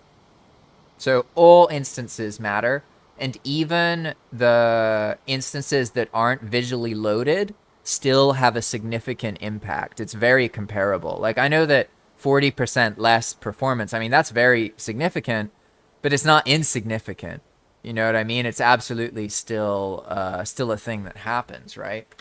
So give me a moment here. I'm going to check real quick, see if I can find... Do I still have that blueprint loaded? I can illustrate it to you. 1 second. Ah, yeah, I see. So you're talking about the graphics of it. Yeah, I mean, you're right, like, technically, but, like, the whole conversation here is about multiplayer lag experience. So you're bringing up something that's not really relevant, if that makes sense. Because, yeah, it's true that, like, in a game, when something is on the other side of the world, like right now, for example, here, like, let's say there's this mountain over here, right? Right now, this mountain is not affecting me in any way whatsoever because it's so far away, it's not loaded, nothing has to be done to it, nothing's sent over networking. And you're absolutely right about that. I'm not saying that's wrong, but what I'm trying to explain to you is that horizontal distance and vertical distance in Valheim aren't the same thing. Valheim loads infinitely up and down. So even if you can't see the thing in the sky, it's still being loaded. It's just not being rendered. But it still has to be networked. It still has to be sent through the poorly optimized Valheim networking. So all instance counts that are Zetos matter. Even the tiniest ones, they add up. And you can actually test this if you've ever seen, like, if you've ever messed up a script and made it spawn in a loop something insignificant and tiny. Let's say, for example, you take the most basic prefab in the game with the fewest components. You always will get to a point where there's so many of them that it causes a lot of problems. So, like, don't be too misled by the fact that things have a small requirement, because in computing, things can be small individually, but you may have, 850,000 of them. So it doesn't really matter that they're small individually, because you have to think about them as, like, the whole bigger picture. You know what I mean? And so what I was going to try and show you is that, like, the way I tested this is I asked Dakar for his biggest blueprint, which was the Citadel. It was 140,000 instances. So, one second. Let me see if I can find it, because it's actually quite a good... It's quite a good illustration, to be honest. Ah, Phalanx! Phalanx. Oh, not 100,000 instances, 140,000 instances, Cat Vigilante. Welcome, by the way. Hello, hello, hello. Let's see if I actually have it. Here we go. Look, no, hammer, blueprint, I have it. Okay. I'm gonna try and do this because it'll help me illustrate what I'm talking about. But I need to set it up, and I need to warn you all that Valheim is gonna freeze when I try and load it. I think my stream will be fine, but in order for me to illustrate this effectively, I need to find an area I can walk on the ground underneath it, okay? So, we're gonna go... Let's just go to the start. Find some meadow, actually. Just some random meadow. Here we go. This looks good. Bum ba bum. Huh. Cool spot. Okay, so here we are. We have like 1,300 instances. Nothing too crazy. All right, so now what we're gonna do is I'm gonna go and my game's gonna lag out for like, I don't know, like 2 minutes maybe. So I'm just gonna warn you, it's gonna take me a little bit of setup. But once I set this up, you're gonna understand exactly what I've been talking about. So it's easier for me to just do this so I can show you. And just keep in mind, this is something that Dakar built. So it's his classic style. This is the biggest thing Dakar has ever made, as far as I know. So what we're gonna do is we're going to go crazy high. We're gonna go like 6,000 meter, no, even bigger. Let's go like 8,000 meters up in the sky, okay? We're gonna go 8,000. Okay, so now we're so high up in the sky that even the world tree itself isn't visible, right? You can see the sun, the skybox, nothing else. But look at our instance count. It is exactly the same as what it was before, because Valheim loads infinitely up and infinitely down. However, there are some differences. So let me just deal with this. This is gonna wreck everything here. Okay, first I need a piece to catch the blueprint. We're gonna go with rock for coast, probably. That's fine. Okay, now I'm gonna get around here, make sure I can look at the rock. Now we're gonna go hammer, location, no, hammer blueprint, and then phalanx. Just to warn you, this blueprint is so big that even trying to load it in the hammer will freeze my game for a bit. So, okay. I have tried to load it in the hammer, and now my game is frozen. Eventually, I know because I've done this a couple times, eventually, it will unfreeze, and then I'll have to click once, and then it's going to have some issues. But basically what I'm going to do is I'm going to show you my frame rate up here with all of these instances in render distance, and then we're gonna go down to the ground level, and I'll show you my frame rate there. That's how I figured out that the instances up in the sky have a lesser effect on performance than the instances right next to you, even though they're both loaded, so to speak. Hey, here we go. Oh, you've gone all the way up to 300 KY. That's funny. I wonder, do you think going further up makes any difference? You know? I wonder about that myself, actually. Why don't I test that right now? I've already tested it at a reasonable level like this, but now I got to deal with the fact that my, yeah, I already loaded the blue. Oh, I was wrong. It wasn't 130,000 instances. It was 113,000. Why did I swear it was 130. I don't know why it's showing that. I guess I could have misremembered it. But it's literally so big. I think it's even bigger than a loaded zone, if I remember right. But here we go. And, yeah, it's all, frozen.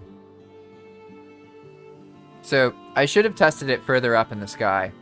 But we'll see. We'll see what happens, because I clicked. But maybe I missed. Oh! Oh! What's that? What's going on? Did it place it? I don't know what's happening now. It kind of looks like it placed it. I'm gonna press 1. That should, in theory, unequip my hammer once it gets to that point in the stack. Oh no, I just bashed my keyboard. What did I press? Oh god, who knows? Alright, this is a great chance to drink some of my Pinot Leo here. Yeah, this thing's absolutely nuts. Absolutely nuts. It's actually not too horrible. It's just placing it that's horrible. Once you've placed it, the screen rate is the frame rate. I mean, it's bad. It's like 10 or 15 or whatever, but it's much better than this. This is like 0 point something. Eventually, it'll load up. I like how you see the wind particles change by like 1 frame every 10 seconds. It's pretty funny. Alright, 1 second here.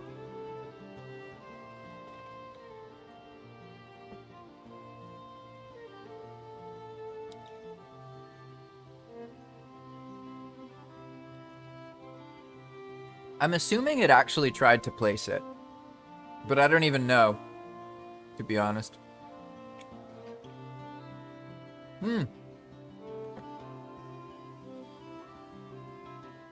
I guess not. I was just looking at the I was just looking at the preview for placing it, right? All right, yep.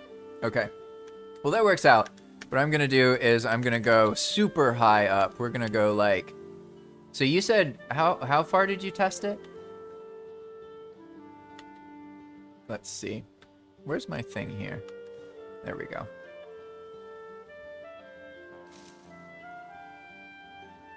Ah, okay, so you tested it all the way up to 300,000 Y. Okay, I'm gonna go with 200,000 Y.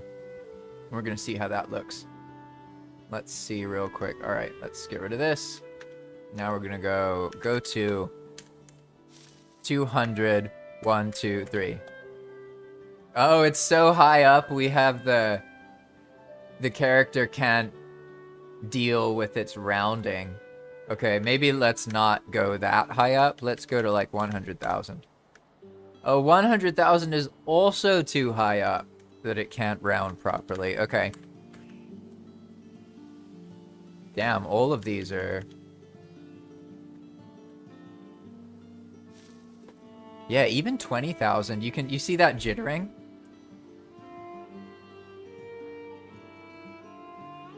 That's what happens. It's because of the floating, or the limits of floating point systems, or something like that. It's the same thing that happens if you go too far in any direction, whether you go up or below. But 20,000 is, I think this is alright. This is fine. I think it also only happens to the character, but I'm not actually sure about that. So let's see what happens to this rock. The rock doesn't jitter, right? No, it's just the character. Okay, here we go. So here's our, we press 1, and then everything freezes. And then as soon as it loads, I'm gonna click and not press anything else.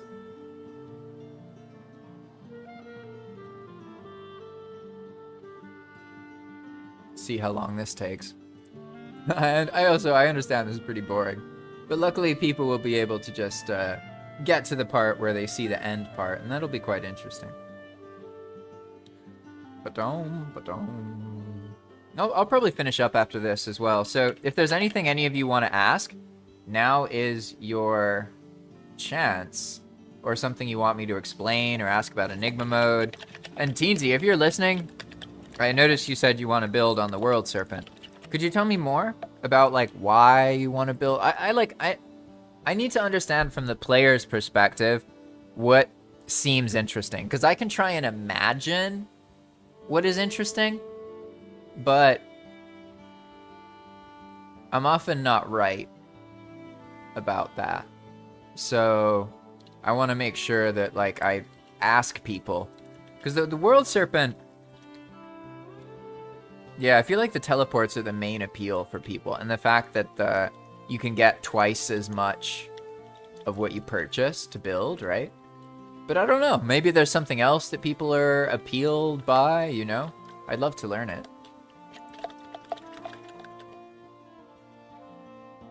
Now, I did click, but it's like, it's kind of hard to know what you did. You know what I mean? Because I clicked before, and then when I put the hammer away, there was no citadel, right? So that means nothing happened.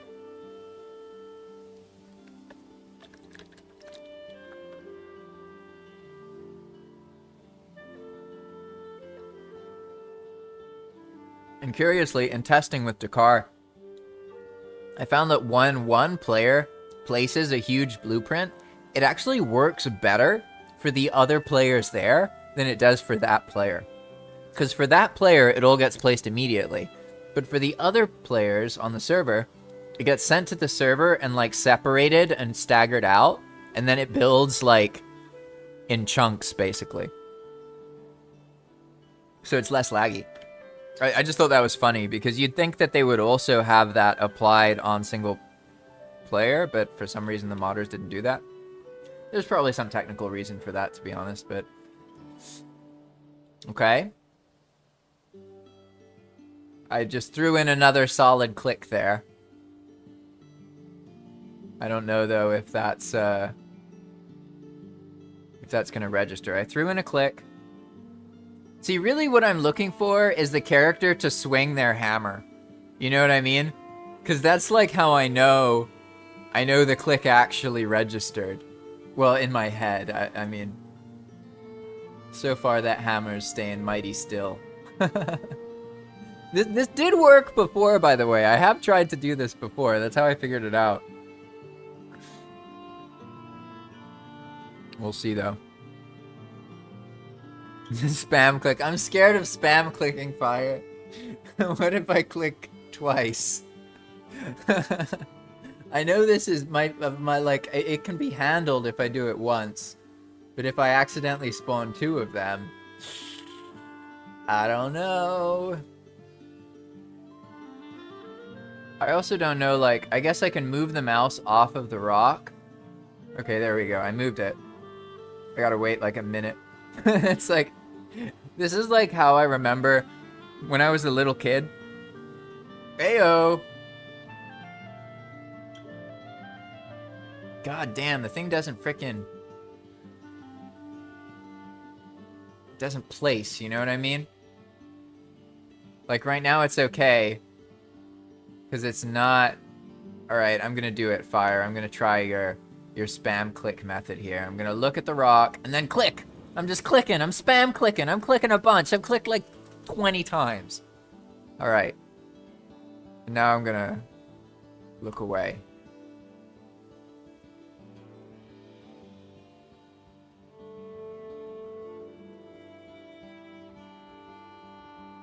Oh god.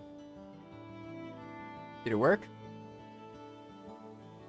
Did it work?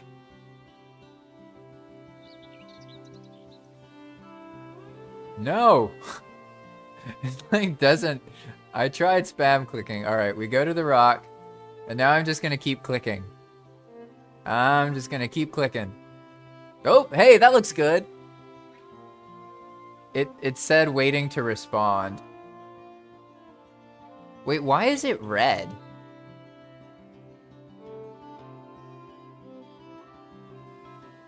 Did it work? I feel like because I got that, maybe it worked. It's so hard to place this thing. It was easier the first time, to be honest. I don't know why it's not working now. Oh, it must have turned red because I had like a piece behind me near the character or something. God damn, I can't even get it to work. So in the meantime, I'll read Teensy's comment here. Okay, now I'm gonna wait until the preview shows up, and then I'll start spam clicking. Okay, preview showed up at the previous spot. Needs to advance forward a frame. Still not forward to the right frame. It needs to meet the reticle. What's this? Why am I inside it now? I never actually considered going inside it. That's kind of funny. Okay, now I'm gonna just... No! Oh, no, I didn't close it. Okay, good.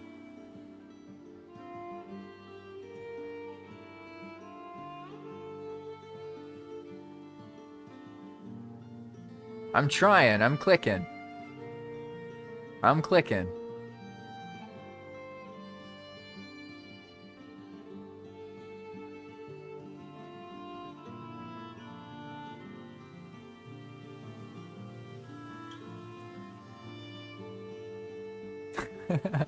Now I'm like comically amused by how hard it is to place this. Did I place it on a server? No, I think I did it in single player, not on the server. Maybe I did it on a test server though. That might explain why it's like literally like it loads the preview, but when I click, it's like the click just doesn't register for some reason.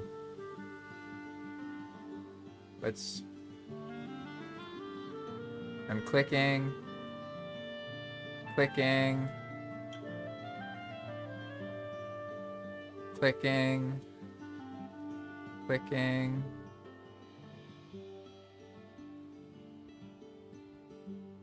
Okay, I hope one of those clicks makes it. Meanwhile, I'll read Teensy's comment. So I asked Teensy to tell me more about why she feels interested in the World Serpent and building on it. And she said, the Serpent is a huge clean slate, and it is flat. I can see some epic builds up there. Some arcs, churches, shrines, castles. Not built by me, but an open canvas. You build really cool things, Teens. I don't know what you're talking about. You and Star are great builders. You do really cool stuff. There's a lot of really good builders on Path of Magic, to be honest. Very good learning experience for me. Like, I've become a much more capable builder. I don't always like build to the best of my abilities, of course, but just in general, from seeing what other people have done on Path of Magic, and also from listening to Dakar and like, you know, chatting with him and asking him questions, that's really helped me understand like how to build things in a more interesting way. But honestly, some of the buildings on Path of Magic are really, really cool. Definitely good stuff. Okay. At this point, I'm gonna look away, and if it didn't place it, I'm just gonna give up, because I've clicked so many times and it's just not placing it, so I'm just gonna move on. The whole point I was trying to show is that you can place something way up in the sky, and then you can look at the frame rate while you're inside of it. Makes sense? So like if I'm trying to turn off the hammer right now. There we go. Yeah, now everything's fine. It literally just like can't place it. It's like, no, I can't do that. You know what I mean? When I did it before, I did it like right in front of me. But I think it's because I'm not on a server. I'm pretty sure I tested it on a server, to be honest. So then Fire said, it's true but at 1 frame right per, yeah, it's hard to hit the correct timing. Yeah, exactly. 1 frame per minute. Yeah. Hey, it was 1 frame per every 15 seconds. Come on. Large custom signs are almost as hard to place because there'll be like 8,000 signs. Yeah, that makes sense. There's not a chance. I didn't like spawn it and then, nah. Tragic. Do I have some other huge blueprint? Let's see, actually. Hammer, blueprint.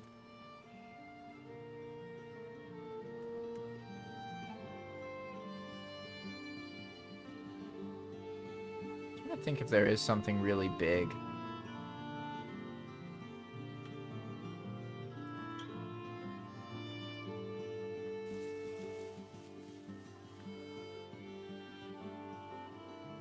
Ah, I know. I'll just spawn a bunch of banks. So I'll just, instead of getting it up to like 100,000 instances, sorry about that. Instead of getting it up to 100,000 instances, I'll just do something like, I'll go for like 20,000 and then I'll show you what happens. Although apparently even this is enough to cause me problems here. This blueprint's like 3,000 instances, so I don't know why my game is all frozen. There we go. Now it's good. Okay. So we're going to just place these. There's one. Boom. We placed it. There's another one. Boom. We placed it. There's another one. Boom. Place. Oh! I know why the phalanx is failing to place. It's because I have scripts running. And the scripts then try and activate on top of it. Oh, of course. Yeah, so it's trying to run every one of those RPC calls at the same. That's why. But this is fine, though. I just need to up the instance count a bunch and create some problems here. And then these trees are going to start, like, falling out of the sky. That's fine. Oh, the bank is actually not 3,000 instances. It's just 1,000. Maybe I can get it down to like 400 then. We'll see. Either way, definitely getting laggy here. Don't even have that many instances, to be honest. Yeah, considering how laggy this is, it's actually kind of weird to have this much lag with 1,200 instances. So I'm assuming that something is actually remembering that thing I tried to place earlier. Not sure though, because I shouldn't have this bad performance in this case. But anyway, as you can tell, right here we have 12,000 instances, and for some reason 5 frames per second, which really doesn't make much sense. But let's get closer here. Try and get in the middle of this mass, and then look at our instance count. Alright, we're at 12,005 frames, so let's just open the console. Open the console. And then we're going to just go to the ground, okay? So we go to 30. Okay? So boom, we're on the ground level. And there we go. Wait, what the hell? Where did I just get teleported to? What just happened? Why did I get teleported 5,700 meters in the air? What? Okay. I don't know what that's about. Going back to the ground here. Wait. What have I done? I think I understand.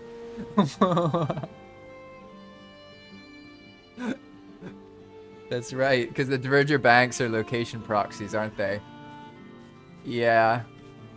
So now that it tried to make terrain go all the way up to where I was spawning those banks. But as you can see, I have all 12,000 instances and around 50 frames per second, right? The hell? Where'd that missile come from? Wait, what? I'm confused. Anyway. Alright, so it's around 50 frames per second, and now let's just keep going up. And we'll eventually get to the point where... Oh, no, I should not do it this way. What was I at? I was at 20,000? Yeah, here we go. So now if we go all the way up here, it's super laggy. So this actually doesn't... Okay, like this does illustrate how you can have stuff in the sky that impacts you more than stuff on the ground. But there's something else going on here, because for reference, when I placed the phalanx that Dakar made, after it placed, my frame rate was better than 5. So I don't know what's causing these to be so laggy when my hammer's not even open. I'm assuming it's some kind of memory leak or something, or a failure of garbage dumping. So give me a moment here, and I'm actually going to try and log out, like, on top of this thing somewhere. I just need to find some solid ground. I guess this is solid ground. Let's see. Yeah, we don't have fly mode on. Okay, so I'm going to clear my RAM here. I'm going to... I think just logging out clears the RAM, but I don't remember. I guess we'll see in a second. This is probably that weird thing that happens sometimes. This happens to me when I was playing Heim Divers and I went into the carrier. For some reason, it was just really, really laggy. But then I just logged out and logged back in and it was totally butter smooth, right? So I think that's the same thing that's happening here. It should not be that laggy up there with only 12,000 instances. Like, even with terrain and multiple location proxies, that shouldn't be happening. So it might be that, yeah, that tower. But so what's so weird, if it's the terrain, why can I be where that terrain is and it's fine, but then when I go where the terrain isn't, it's not fine? You know what I mean? That's why I'm pretty sure it was just a memory leak, and that probably something was messed up by what I did earlier. It didn't like the location I logged out in. Ah, shit. Oh! I put something on the ground, didn't I? Yeah, I did. I was just like, God, there's no way I'm finding that again. But I spawned a rock on the floor, right? Over here somewhere? Yes, right here. Okay. Oh no, but this wasn't the spot. No, the spot was some frickin' meadow. I think it was right here. No, it was right here. Yeah, okay. I remember. I swear.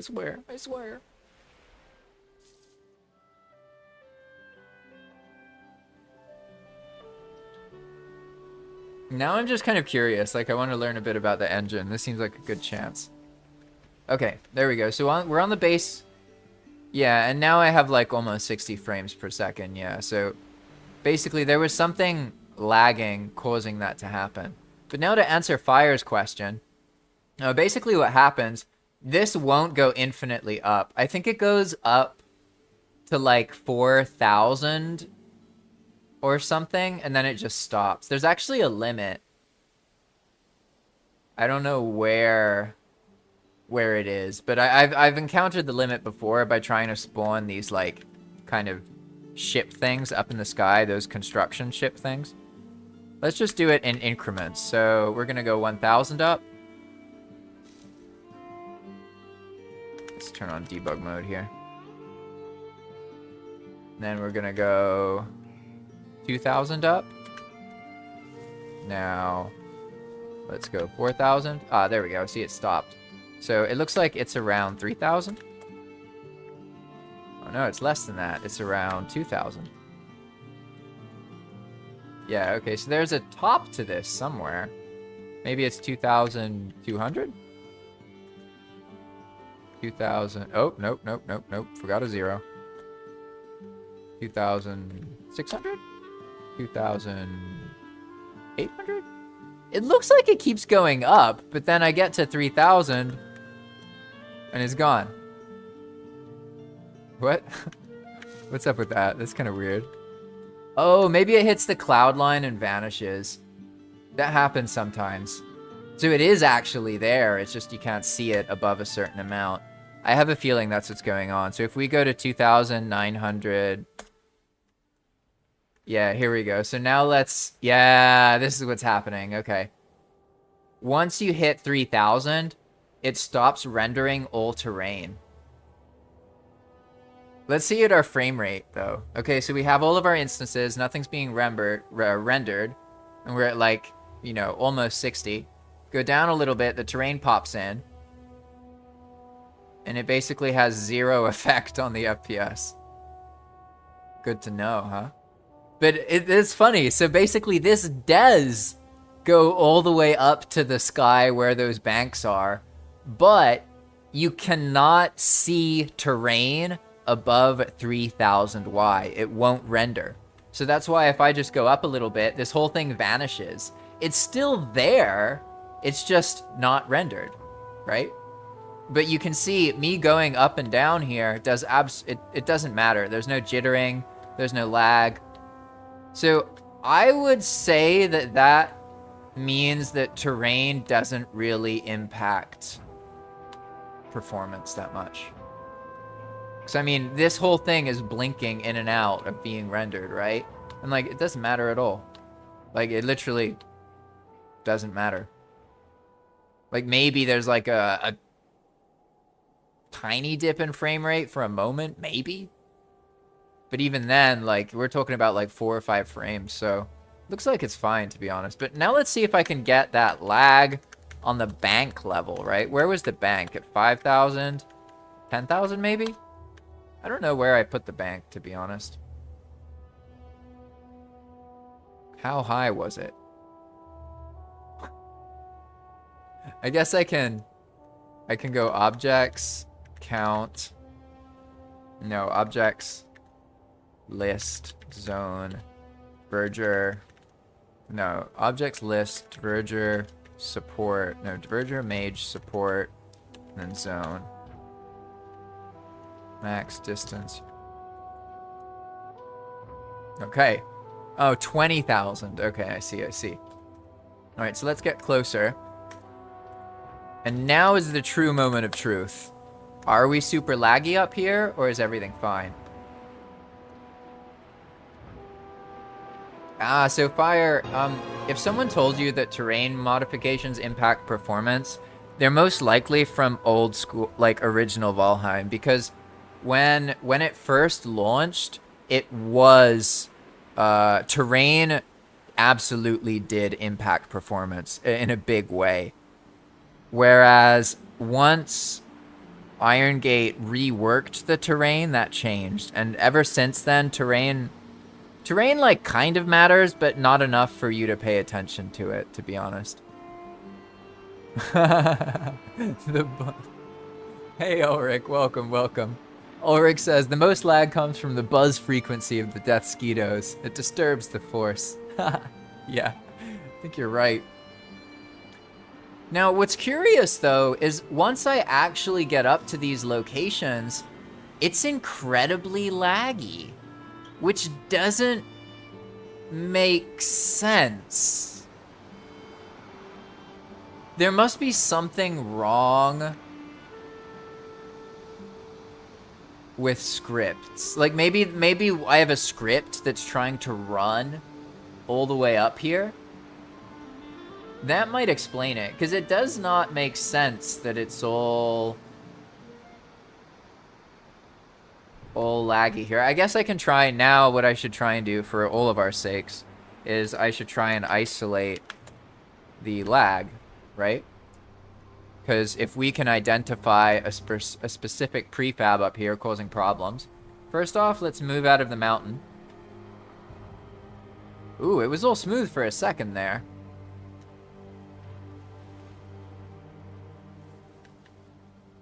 Okay. So, I'm no longer where the mountain has the weather effects, but it's still very laggy, right? So, let's see. What if it's the trees? Let's go objects. Remove. What is this? Beach 1, maybe? Beach 2? Is there a beach 2? I feel like there is a beach 2, but... Oh, no, it's only the small ones that have those.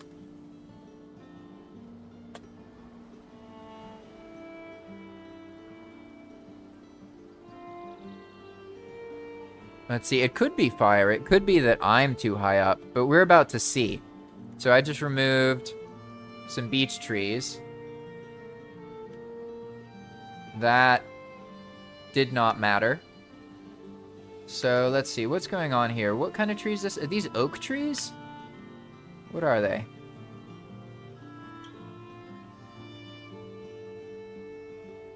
Building pipette, here we go. I'm trying to see which oak one. Ah, they are oak trees, okay. Objects, remove oak one.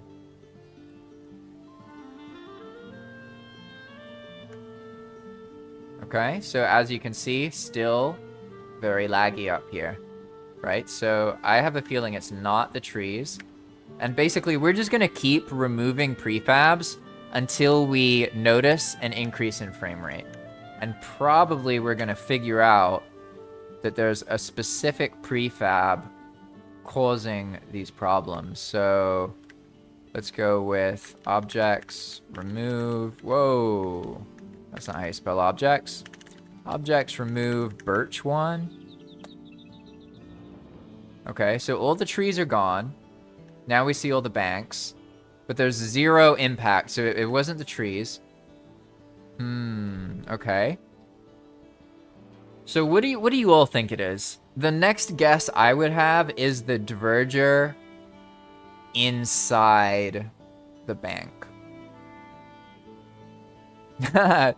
Teensy said, as they are banks, is the server trying to load player coin deposits for each bank? So the banks don't actually have the coin. Basically, when you try and withdraw coins, the game just looks to see if you're near a bank, and then it looks at your server data. So the bank's like having there's no extra bank account for an extra bank, if that makes sense. I would guess that what's going on here is it's the NPCs. Something about the NPCs being so high up in the air is causing the lag, so let's try that. And after that, we'll try the light sources, because you could be right about that as well. The thing is, in this case, though, it's not just something that normally doesn't perform well. It's something that doesn't perform well and is causing a bunch of other lag problems, if that makes sense. So if we go objects, remove, and then diverger, mage, support. Okay, we just killed all the bankers. And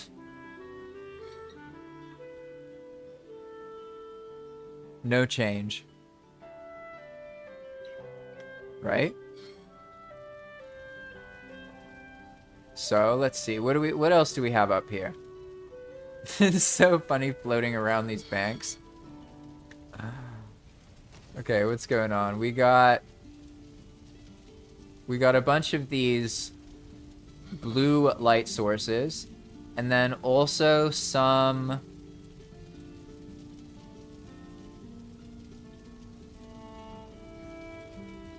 lava lanterns. Well, the bank, so that's what I'm trying to say. The banks themselves, they don't have the script that handles managing coins and stuff can that's what handles all of that stuff. So the bank itself, it could be anything. It could be a birch tree that allows you to use the banking scripts. Like, it's not like in real life where, like, you know, the coin piles have to be placed somewhere. They're just a piece of data on the server. So I don't think it's that, to be honest, but it could be scripts. It could be something I have with the scripts causing this to happen. But let's see about Ulrich's idea first, because it is usually light sources that cause the most lag problems. But what happens here? Okay, so our light source is Mountain Kit, Brazier, Blue. Ooh, the hens are unhappy. Objects, remove, Mountain Kit, Brazier, Blue. Okay. Interesting. Yeah, that's a good idea, Fire. I think you could be right about that. Like, it could be that because there's scripts that care about being near the location. That might be running. But one would wonder why that... Oh, no, I know a really easy way we can test your idea, actually. Here. Wait, no, these aren't even registered. I placed them with the hammer, so that's not possible. Like, these don't have a registered location, so they won't activate any of the banking scripts, because they were just placed with Infinity Hammer, and Infinity Hammer doesn't register the location. The scripts rely on the location registry, so that's not it.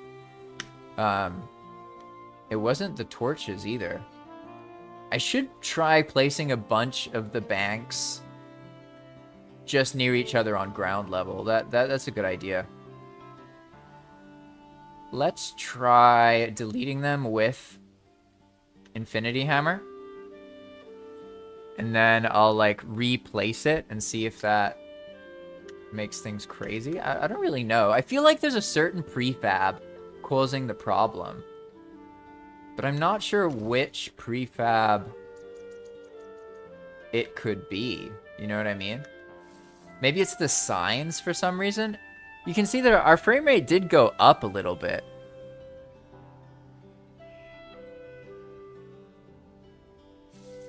So it does seem removing the lights made a little bit of a difference. At least compared to removing the trees. That wasn't even noticeable. Okay, let's try objects, remove sign. Okay, remove 300 signs. Still quite laggy. What about the Verger lanterns? Objects, remove Verger lantern. Oh no, it's peace lantern, is that right? I don't even remember what it is. Yeah, there are lava lanterns here, so it could be that. Let's see. Oh, damn. Shit, you weren't kidding. Those were really impactful. I did not realize they were that impactful. Holy crap. I guess I shouldn't use lava lamps in blueprints. Jesus. Yeah, so even now, the frame rate's pretty bad, to be honest. But it's way better. Way, way better. So it looks like it was the lava lamps. Yeah, and now the frame rate's like in the 30s, 40s, 50s. Yeah. That's crazy.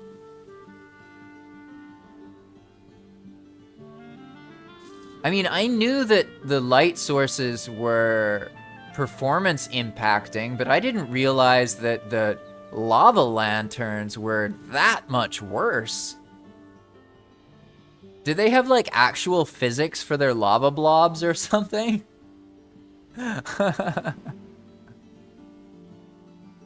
That's crazy. That was by far the most noticeable one. Now let's see what happens if I move.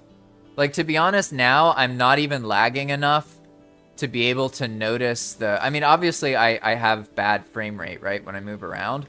But it's not bad enough for me to actually notice the change now. Wait, I think each bank only has 2 lava lanterns in it. It's not even that much. So, like, yeah, I get there's a bunch of banks here, but we're not talking about, like, 100 lava lanterns. We're talking about 2, 4, 6, 8, 10, 12, 14, 16.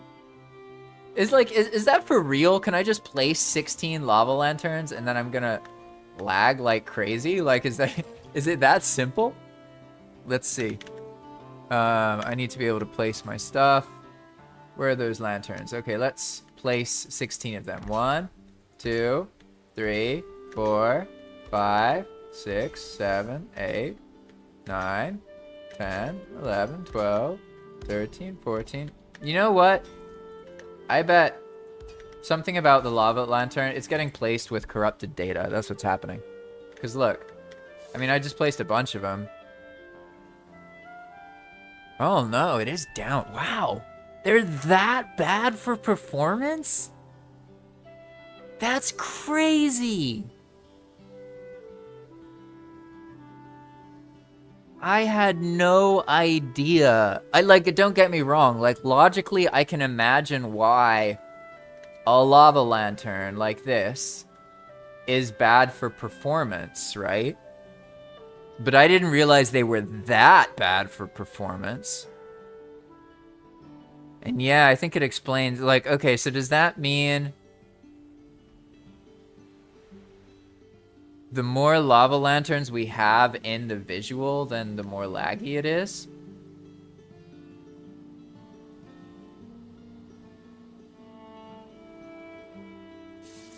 That's crazy. I just want to do a couple more tests to make sure that this is, like, definitely... Oh, wow. Immediately went to 50. Damn! That's bad, guys. That's really bad. For 22 instances to cause that many problems? Like, I'm kind of wondering. Let's see something. Let's go somewhere else here. I feel like this isn't the full picture. It can't be that bad. Like, no, it can't be that bad. It must be, like, because we're 20,000 meters up in the air that something is increasing their lag, or their impact, right? So what I'm going to do is I'm just going to go back to the same spot, but on the ground level. And now, let's see what happens. I think, yeah, okay. Yeah, you see the frame rate's not impacted that much, right? So it looks like what's going on is there's some kind of multiplying factor for a specific prefab when you're super high up in the air? Like, what? How do I even test that better? Okay. I think what my hunch is right now is that something about these moving particles inside of it is kind of the same as the character. So as we can see, we can place a bunch of these lava lanterns on the ground level, no problem, no frame rate impact at all, right? But now if let's get rid of all these. Oops. And welcome, Khan, by the way. Welcome, welcome. Good to see you here. So let's now go somewhere else. I want to get rid of all this, like, loaded area I'm in. We're going to go over here. And so I want to test this theory that it's like a multiplier factor. Makes sense? So on the ground level, they're fine, right? We determined that. So now let's go up to 20,000 with nothing there, right? So go to 20,000. And then spawn rock 3 coast. So, okay, we're at 20,000, 60 frames per second. Yeah, no, Con, it's not just the lava lanterns. We just showed that, basically, because I can place them on ground level with almost no impact to frame rate. The problem is when you place lava lanterns around something else, maybe? Let's see. Something about the lava lanterns impacting with... Oh, maybe it's like a... Maybe I have a script that's impacting the lava lanterns. But why would it only happen around the banks and high up in the air? It's so weird. Right, because here, this is how I would expect, right? We're 20,000 meters up in the sky. Place a bunch of lava lanterns, no problem, right? So what is it about the banks that makes that problem? You know what I mean? Oh, okay, here we go. I got another idea. I tried to spawn that phalanx in that area, right? And it appeared like nothing happened there. But maybe something did happen. You know what I mean? I don't know. No, the lava lamps, I was gonna say, that makes, it didn't make sense how much they impacted. That made no sense. So now, I feel, yeah, this makes more sense to me. It makes more sense that something else unique to that situation causes the lava lamps to totally fail. But it's still very interesting, right? Like, why would it work there? Or why would it happen there but not here? So what I'm gonna do now... Ah, yeah, you're right. Maybe I need to have that many instances for it to then fail. You could be right about that. So let's try just placing some of these banks here and see if I can redo that situation. Verger, bank 1.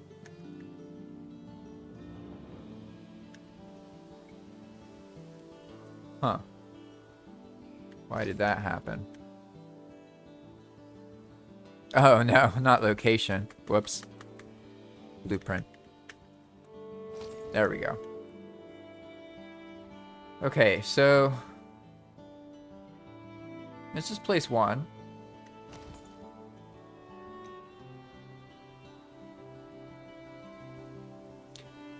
Well, I'm even more motivated to rework the bank now. To be honest. Hey, maybe you're right, Con. If it's reflections, and the lava lanterns impact with reflection... Huh. Yeah, that's a good point. That's a very good point. So in that case, okay, I got a bunch of black marble around here, right? So let's try and recreate that situation from before. We're just gonna place a bunch of these. Getting very laggy, right?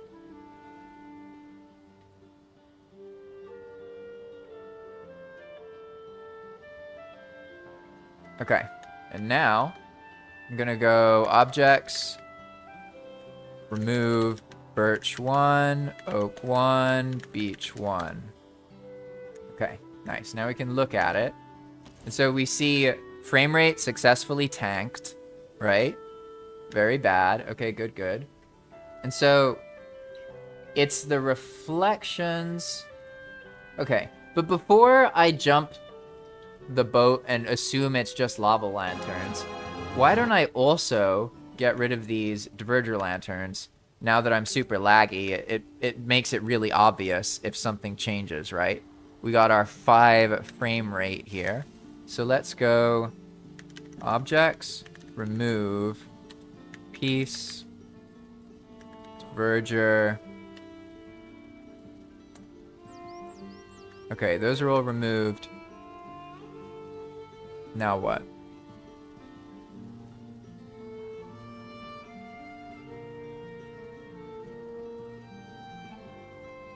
Nothing. Interesting.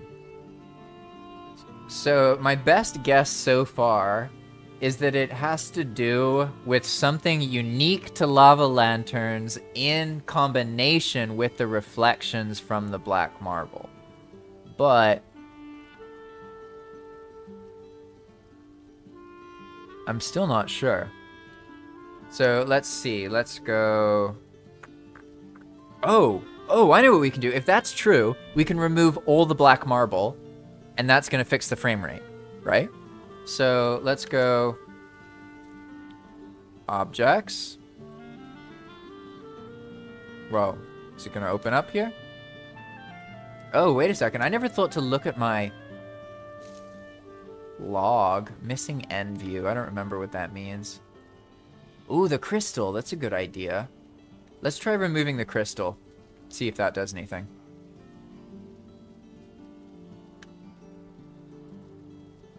I'm just trying to open my console. For some reason, it's not showing up. There we go. Objects remove. Is it cold? Yeah, crystal. Wall.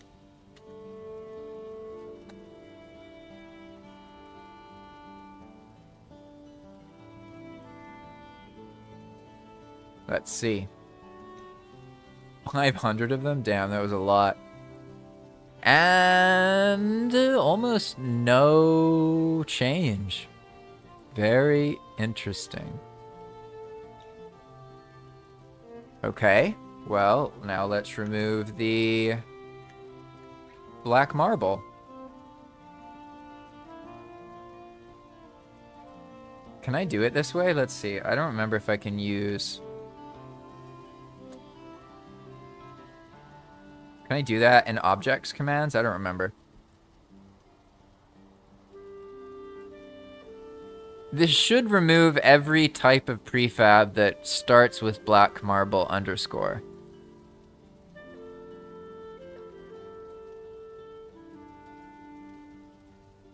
Ah, so Grouston gives that error? That's pretty interesting. I didn't know that. Okay, why has this, like, frozen me? Huh.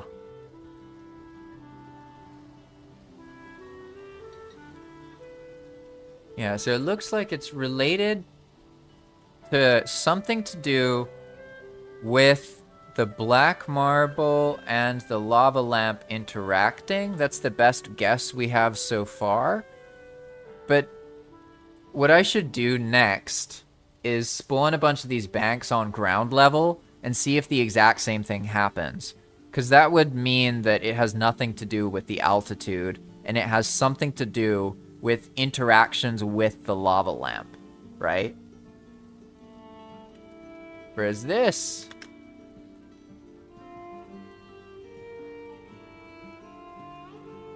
I seem to have managed to freeze the game. Would there be... Oh, I guess there would be a lot of black marble. I should have done this to zone. I forgot that there's banks generated on this world file already. So I just tried to remove 60 times like 60,000 pieces. That's still not that many, though. I've removed 600,000 or like 2 million pieces before. So I don't know why it's lagging, actually. It's kind of weird. It kind of points that might be related. Now that looks pretty cool, to be honest, not gonna lie. All right, let's see. Moment of truth. Wow. It's not the black marble. Is it the coin piles? There's a bunch of coin piles nearby.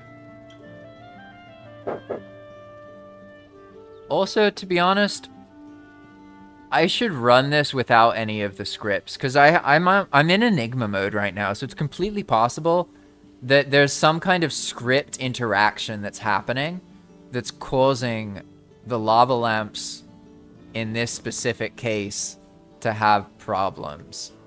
So there's still a couple more things I can do to try and isolate it. I will say, it looks kind of cool.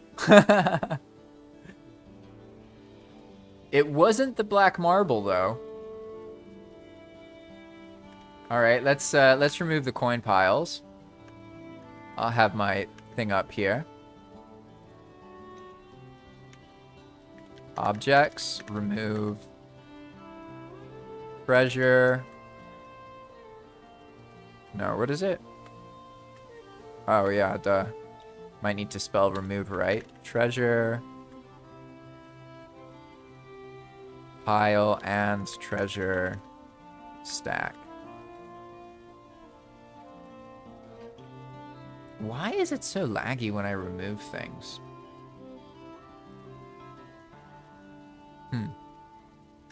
Alright, what was that? Nope. Not the coins. Something interacting with the lava lamps. I'm at a loss for what to test up here, to be honest. Can you guys think of anything else? Okay, well, the Grouston does throw an error. So, hey, fish, welcome back, welcome back. So we made an interesting discovery, and we've been sciencing. But basically, if you make... Well, when I make lava lanterns in the Diverger banks, it gets really laggy. But if I spawn the lava lanterns on the ground level, it's not laggy. So what we're trying to figure out is what is interacting with the lava lamps to make the lava lamps so laggy. That's the thing to figure out right now.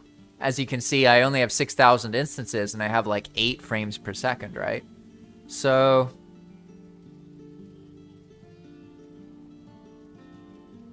okay, I know what to do. First, I want to confirm that this is not being caused by scripts interacting with something. Because it's completely possible that the scripts are trying to do something, and because there's so many people, yeah. I already confirmed it's not the signs. I removed them earlier and it didn't make any difference. So I can try and remove the Growston, actually. So I'll try and remove the Growston, and then if that doesn't do anything, then I'll disable scripts and come back and see, okay? So let's go objects, remove, what is it? Is it piece Growston? How do they work? Yeah, piece Growston. Okay, this time though, I'm gonna be a little bit smarter. Instead of removing all of them across the whole world file, we're only gonna do it near us. Zeeb zone. Max distance equals 3 for start. Okay, good. This should remove all of the Growston. The only reason I'm thinking it could be Growston is because Growston spawns with an error. So maybe it's related to that. But this is just a quick check to see.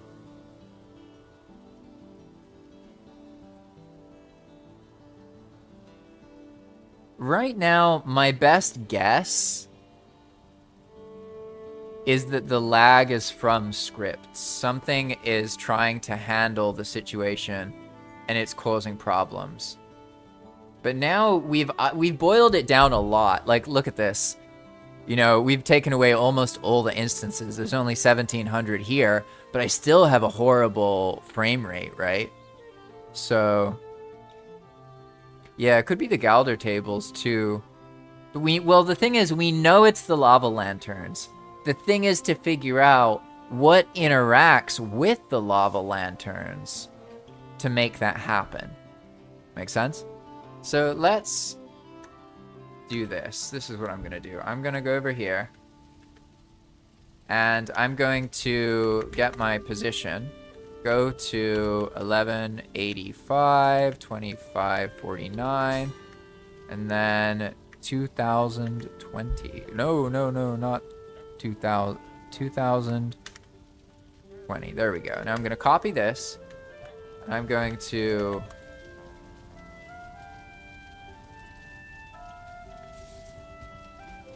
yeah, very interesting. Okay, we're going to log out.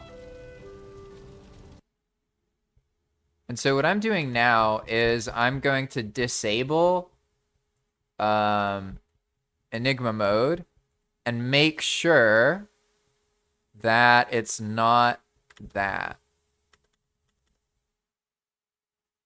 Here we go. Sorry about that. I think maybe it didn't like not having a thing. But what I'm doing now is I am disabling Enigma Mode, launching in a different profile so that I know that there's not any scripts running, okay? So I don't have to be in vanilla. I just have to make sure EWP isn't occurring. And then we'll know for certain if it's something interacting with the lava lamp in particular, or if it's something about Enigma Mode that makes that specific situation occur, okay?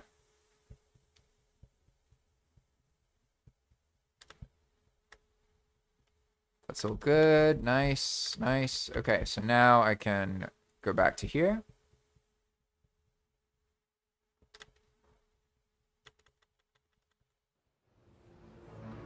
Nice. Okay. Good, good. Now let's join the server again.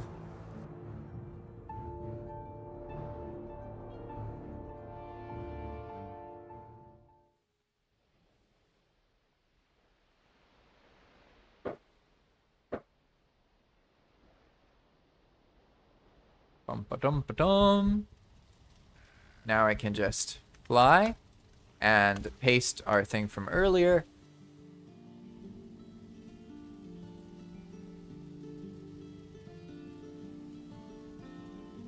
Ah, yeah, look at this. Smooth, right? Yeah, so it's a script I have. That's so curious, though. What script interacts with the lava lanterns in a way that only matters when they're up high? That's hard to wrap my head around, to be honest.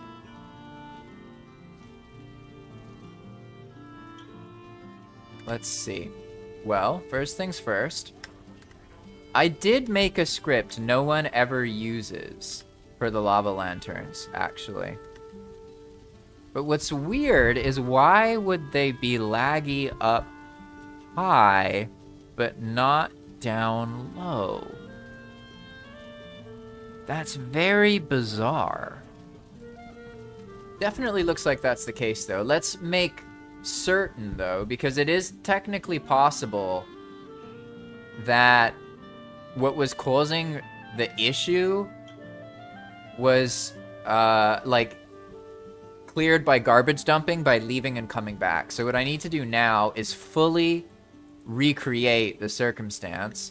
But in order to do that, I need to have Infinity Hammer, which I apparently didn't set up for some reason. So give me a moment.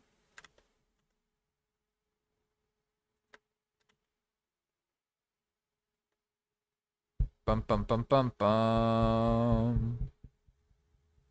Okay. Enabled Infinity Hammer. That'll allow me to place that stuff. EWP is disabled. Okay, cool.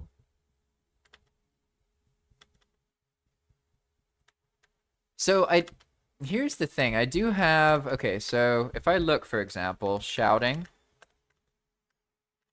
If I look for this, we can see I have a script that does interact with lava lanterns, right? So this handles when one is created. This handles when the player does something near a lava lantern.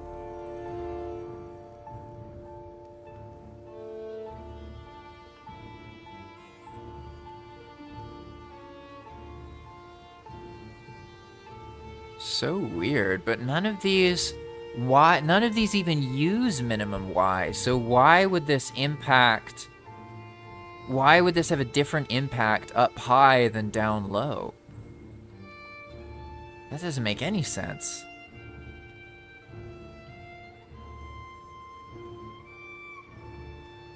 These also aren't even the right... They're not even shouting lamps, so it wouldn't...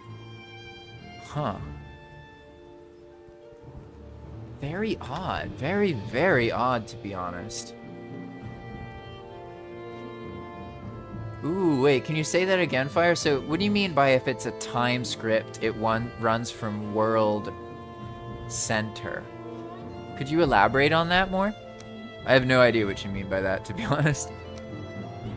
So, okay, we're joining again.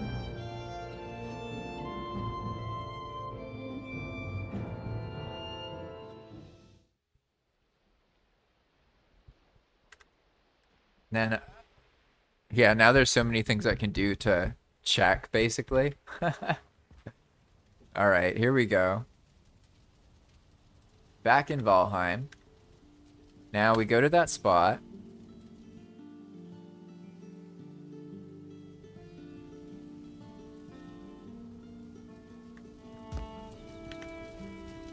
No lag. Right? All good, no lag. Let's delete everything here.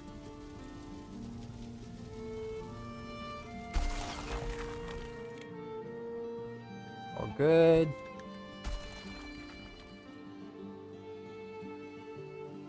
Okay, nice. Now spawn, rock for coast.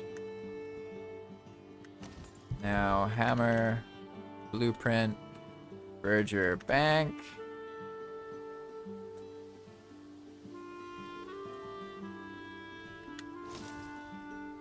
Yeah, now the scripts aren't doing it. Type time. Oh, I see what you mean. So yeah, like things that run from World Center would be further away from this. Yeah, I see what you're saying. Okay, so we're placing the banks. Interesting, look at that. Our bad frame rate.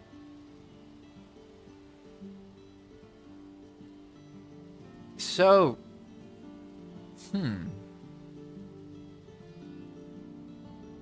I mean, that's a pretty bad frame rate for this amount of instances, even without EWP.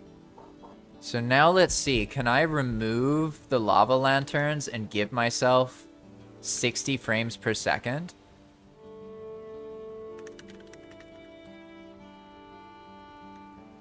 We have a solid 30, so objects, remove, piece, lava lantern. And now what?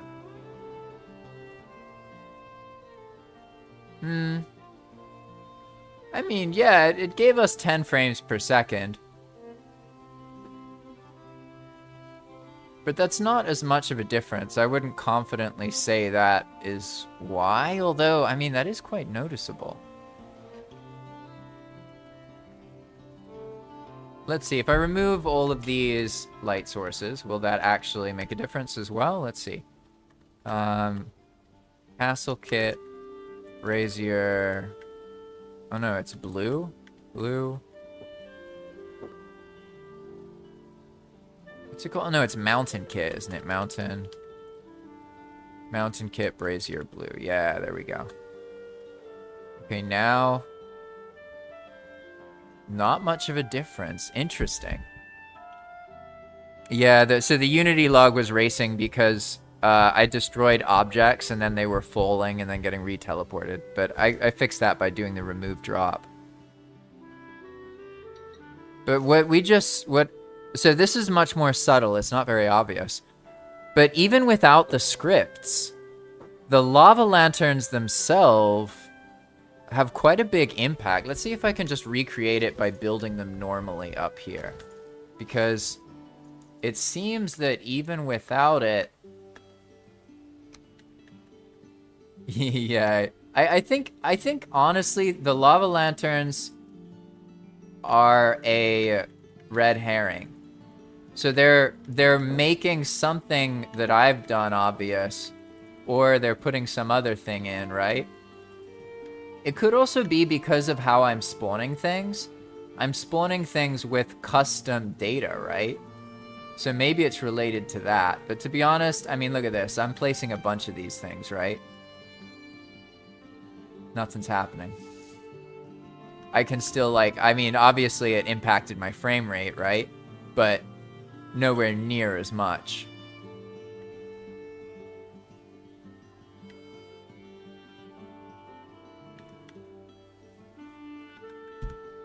But now I'm trying to think,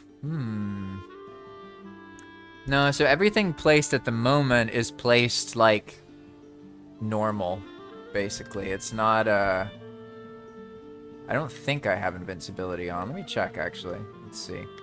So I can just punch a lantern, right? No, they do have invincibility right now.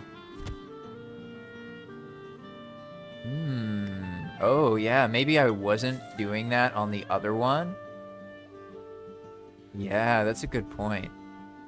So the blueprint is saved with a bunch of data. And probably that's impacting it. Because I've noticed when you save custom data to objects in a blueprint, something about the way it does that is problematic, if that makes sense.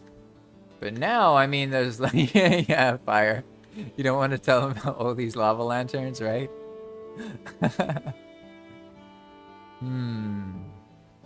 But even so, like, I'm pretty sure it must be the script I'm running. Let's see. Okay. I can isolate that, though. Alright, we're going to isolate that real quick. So to isolate that, basically what I do is this is the only script I have that deals with the lava lantern. But let's make certain by searching through everything in Enigma for the lava lanterns. What do we have?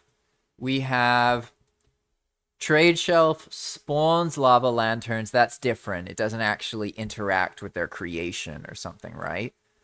Other things, spawn them, use them as band filters, spawn them. Okay, so it looks like it's just, yeah, this script here.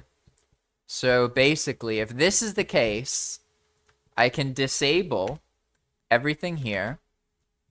And then I can go into R2, go back into Enigma mode.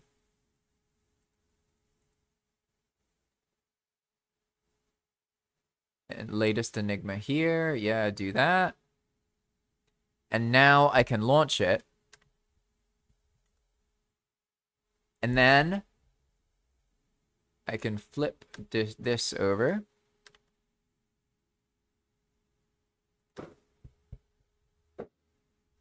Ulrich said, I had a problem with my Death Star blueprint. The car helped me and we found out that never save blueprint with mobs. Ah, yes. Yeah, I also encountered that same problem. It creates, basically every field in the mob gets saved, producing a game object with over 100 fields, which will then throw an error or a warning every time the game world saves. I found out about that because of when I made the Slayer system, and also with these banks, they have those NPCs in them. But if you noticed, actually, they only have the NPCs now if, well, okay, if I use the modern bank blueprint, it doesn't have any NPCs. It has a skull that gets replaced by a script with an NPC to bypass that exact problem you're talking about. Yeah, and it has to do because of the, basically there's like data that doesn't need to be saved to the character. For example, their velocity, their spawn point, their current position, all of that stuff. But it all gets written. So you end up with like a creature that has loads and loads and loads of extra values. So it could be something related to that, like something similar that's happening. But before that, I want to make sure that it's not this script. So I've re-enabled everything here. So now the script should work, right? Like, let's do, say, fork. I should get a help message. Yeah, okay. Awesome. Okay, so that's working. So now, let's do remove key, no map. Then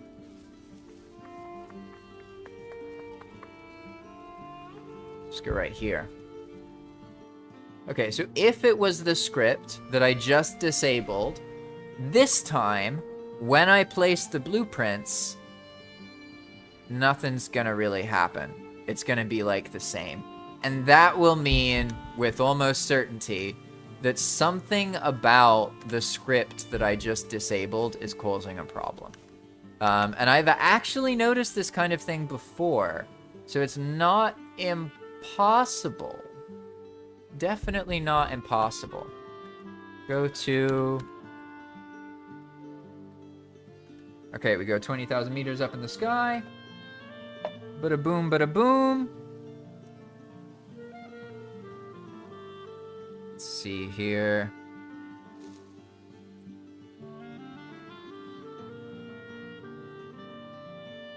One moment.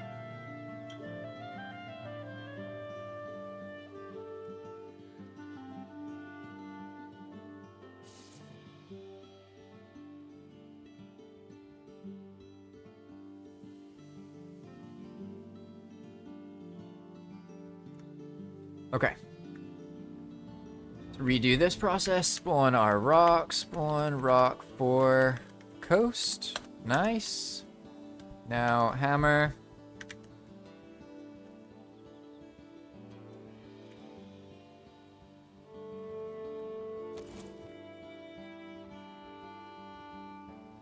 Okay. Scripts are running.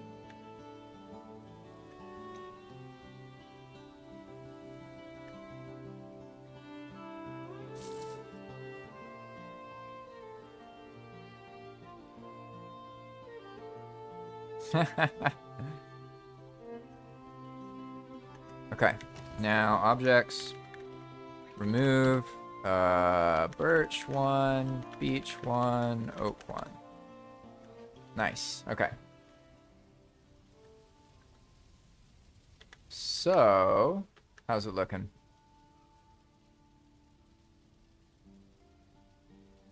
Interesting, okay. So this,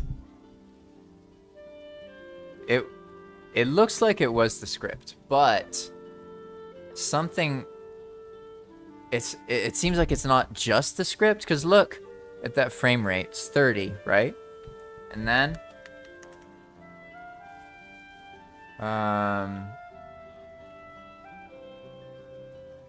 lava lantern. We removed the lava lanterns, right? Okay. Yeah, it doesn't make that much of a difference, though. Yeah, so I would say it's the script. Although, these I definitely have to remake these blueprints, because for 13,000 instances up in the sky, a frame rate of that doesn't make sense. Like, something else is happening, and I think what's going on is it's just like you were saying, Ulrich. It's a smaller version of the same problem. Because these diverger here, you see there are these diverger, right? These bank tellers. These aren't actually spawned inside the blueprint. They're spawned by a script reacting to the blueprint, if that makes sense. So, let's see though. Objects, remove diverger, mage support.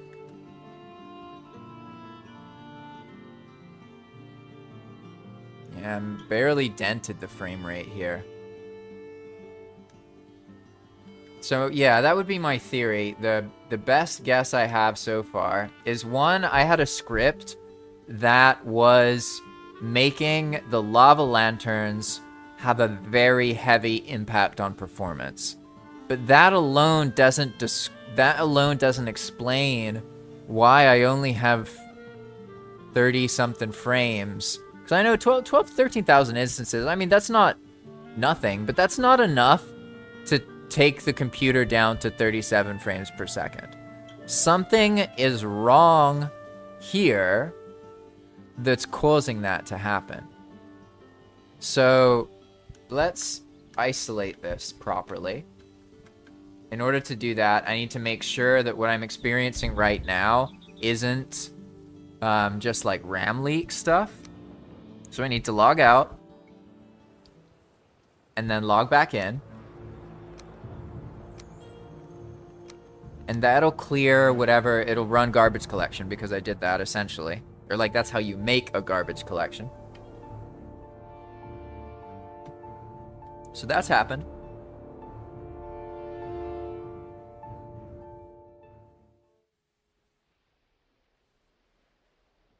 And if it was a RAM issue or like something in Valheim, then when we log back in now, we're going to have like 55, 60 frames. I just need to go back to that spot real quick. Today. Boom. Oh. Oh, I lost all of you there. Sorry about that. Did it restart? Why does it think I have 0 dropped frames? That's kind of weird. Okay, so I still have this frame rate issue, and I may have cut out for a second there, so apologies about that. It looks like it's back to normal now, though. But as you can see here, I still have a low frame rate around all of these banks. So that means something here has too much data, and it's causing a bunch of problems. So I already removed all the diverger. Now the idea is to try and do the same thing as before and figure out what exactly in this blueprint is causing me to have half of the frame rate I would expect.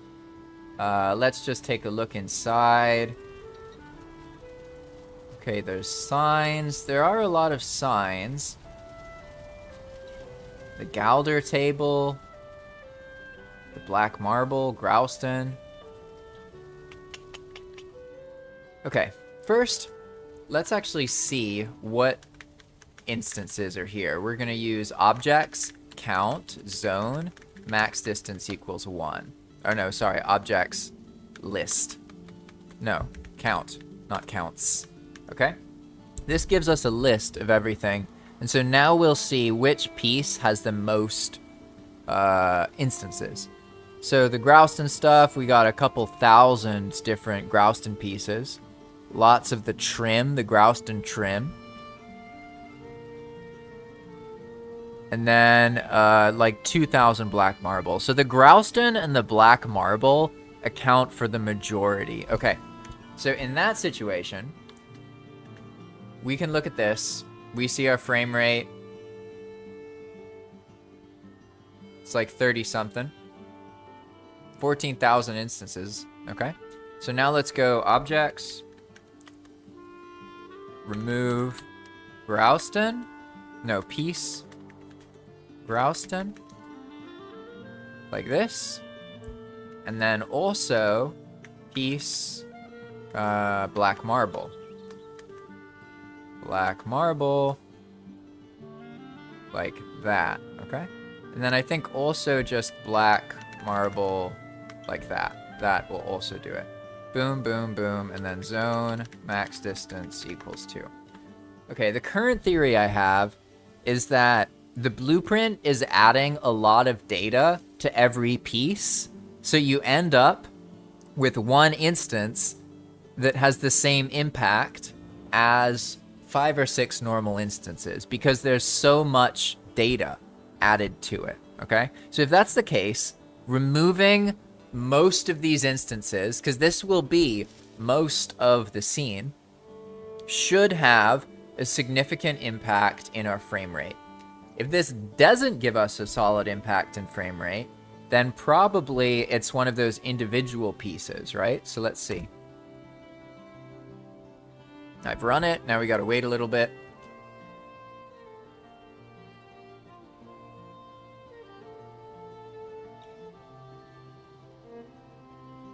To be honest, it's weird that it takes this long to delete things. That's why I think it's related to the data somehow. But I'm not really sure. It's definitely the script that was causing that lava lantern thing to happen. So I'll have to ask the others about the script. I'll show some things to them, and then maybe they can say what would cause such a big impact on the lava lanterns, right? Because looking at the script, it didn't seem like it was some crazy thing.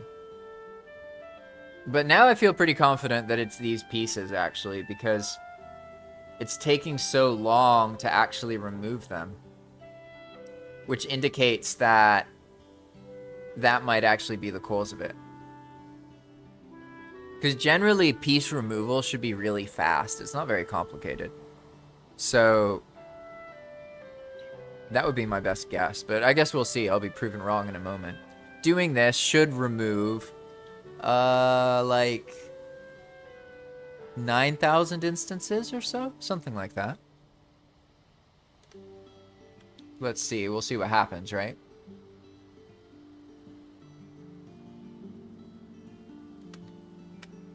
Seems oddly frozen, to be honest. Oddly frozen.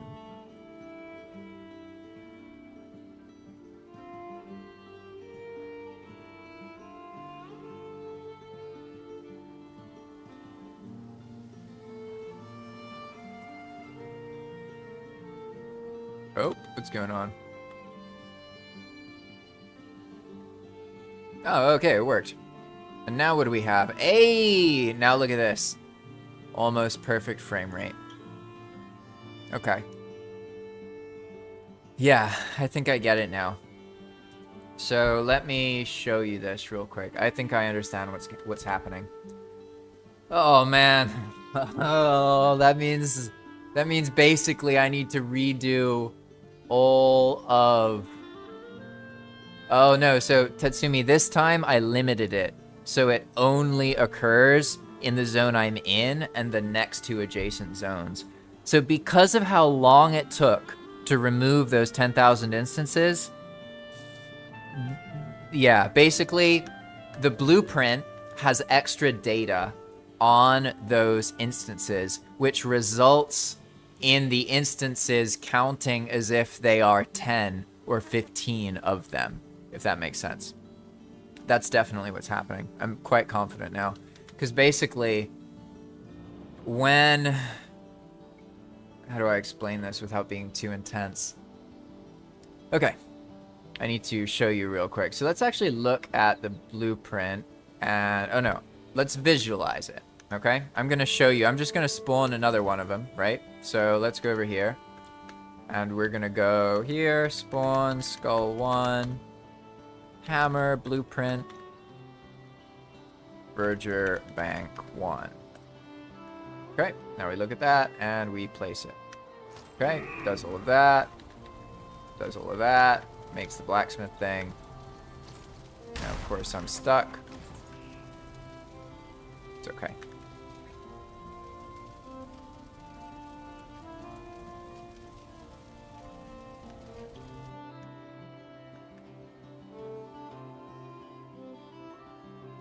Okay, so basically, let's take a look at some of these things. For example, if I remove... What? I don't want to place this. I want to repair.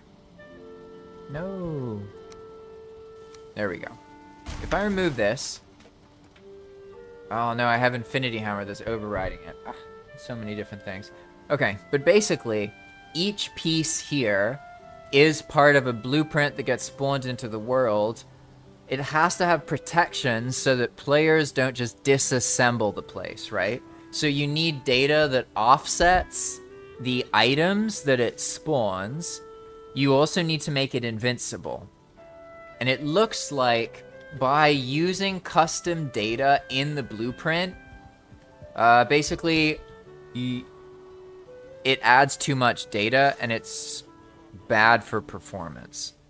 That's what appears to be happening. Because if we were to actually look at this blueprint file, if I find it, one second. Let's go back to this view here. You're seeing that. Let me just open up the right place real quick here. We're going to right click. Open containing folder. There we go. Now I'm going to find blueprints. Come on. Blueprints. Plan build. There we go. Okay. So here we have the blueprint. You can see it now. And this blueprint doesn't place vanilla pieces.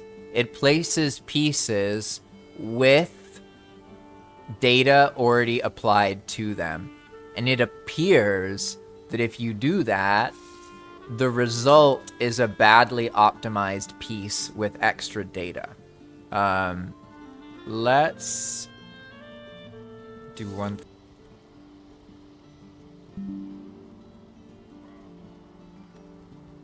Sorry about that. It disconnected for a moment there. So I'll just show. This is a blueprint file. Okay. First line, or first part of the line is the prefab. Then you have the position relative to the center point. Then you have the rotation expressed as a quaternion. And then you have the scale. And then you have the data string. Okay? So this is the string that tells the game what data to apply to this black marble piece. And something about this is less effective than like injecting the data into the piece after you create it. So something is wrong here, basically.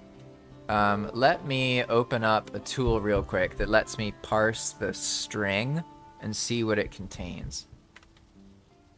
Because basically this data here, what it is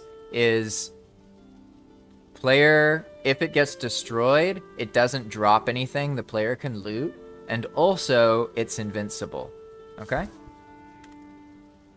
So, let's go to this tool real quick. Ah, yeah, here we go. Now I can illustrate it to you.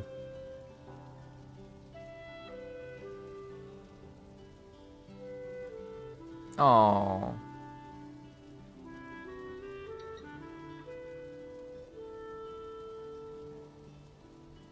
Well, I can't show you the web page, so here we go.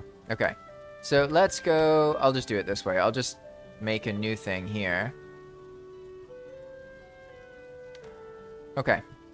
So this is a data string.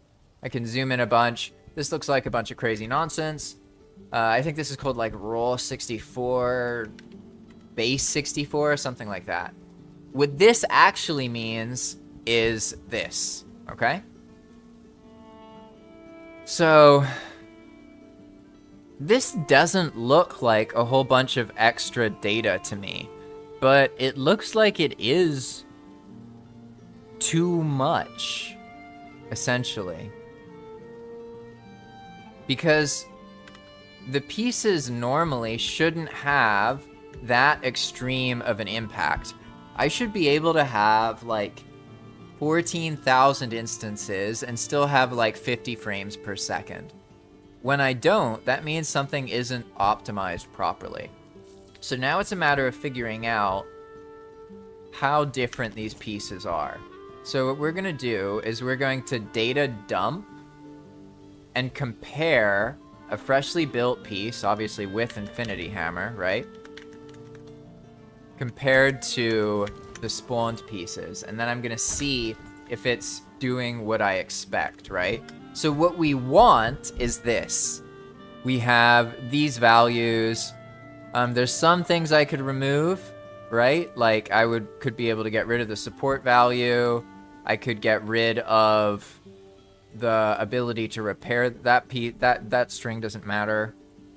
There's like 3 or 4 fields here I could get rid of, right? But here, what we want to make sure is, okay, this is the spawned block. Let's dump its data. And this is, let's call it bad block. And now, let's compare that block's data to this one. Data dump equals, let's assume it's a good block.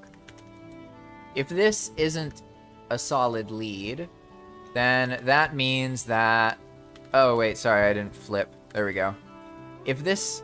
Basically, what I just did is I dumped this piece, which I just built, like that.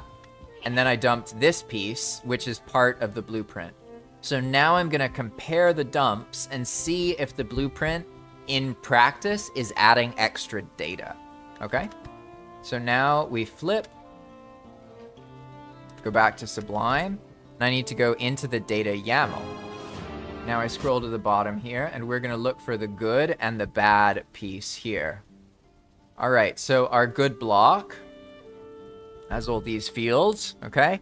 And our bad block has all these fields, aka they are basically identical,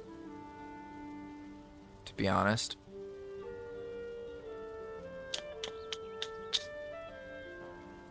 So, I don't know. I'm not sure what it is about those instances that makes them inefficient, but I can definitely tell. I should probably remove the shouting lantern script because no one ever uses it. No one ever actually watches it. So, I didn't really gain too much now, to be honest. I'm not really sure what was ultimately causing that. I'm gonna have to talk to the others and share the script because it doesn't really make a whole bunch of sense. But anyway, it's now time for me to end. I've been doing this for a while. My voice is starting to hurt. That was really fun though. Learned a lot. Got to show off a bunch of Enigma Mode endgame stuff. So that was cool. And now I have some more homework to do to try and figure out what was going on there. And I'll also ask Yair about like the most effective way to apply custom data to a blueprint. That might help. Anyway, thanks for watching, everybody. If you want to try out Enigma Mode, you can download it. It is available as a mod pack, and you can get it on Thunderstore. Although the one that's available now is version 1.3.2, I think. So it's not 2.0. I'll probably release 2.0 maybe in like a month or so. And I'm starting a 2.0 server in February of next year. So best of luck to everybody. If you want to hang out, join me on the next live stream, check out Enigma Mode, etc., etc., etc. Thanks for watching, and I'll see you all next time. Have a wonderful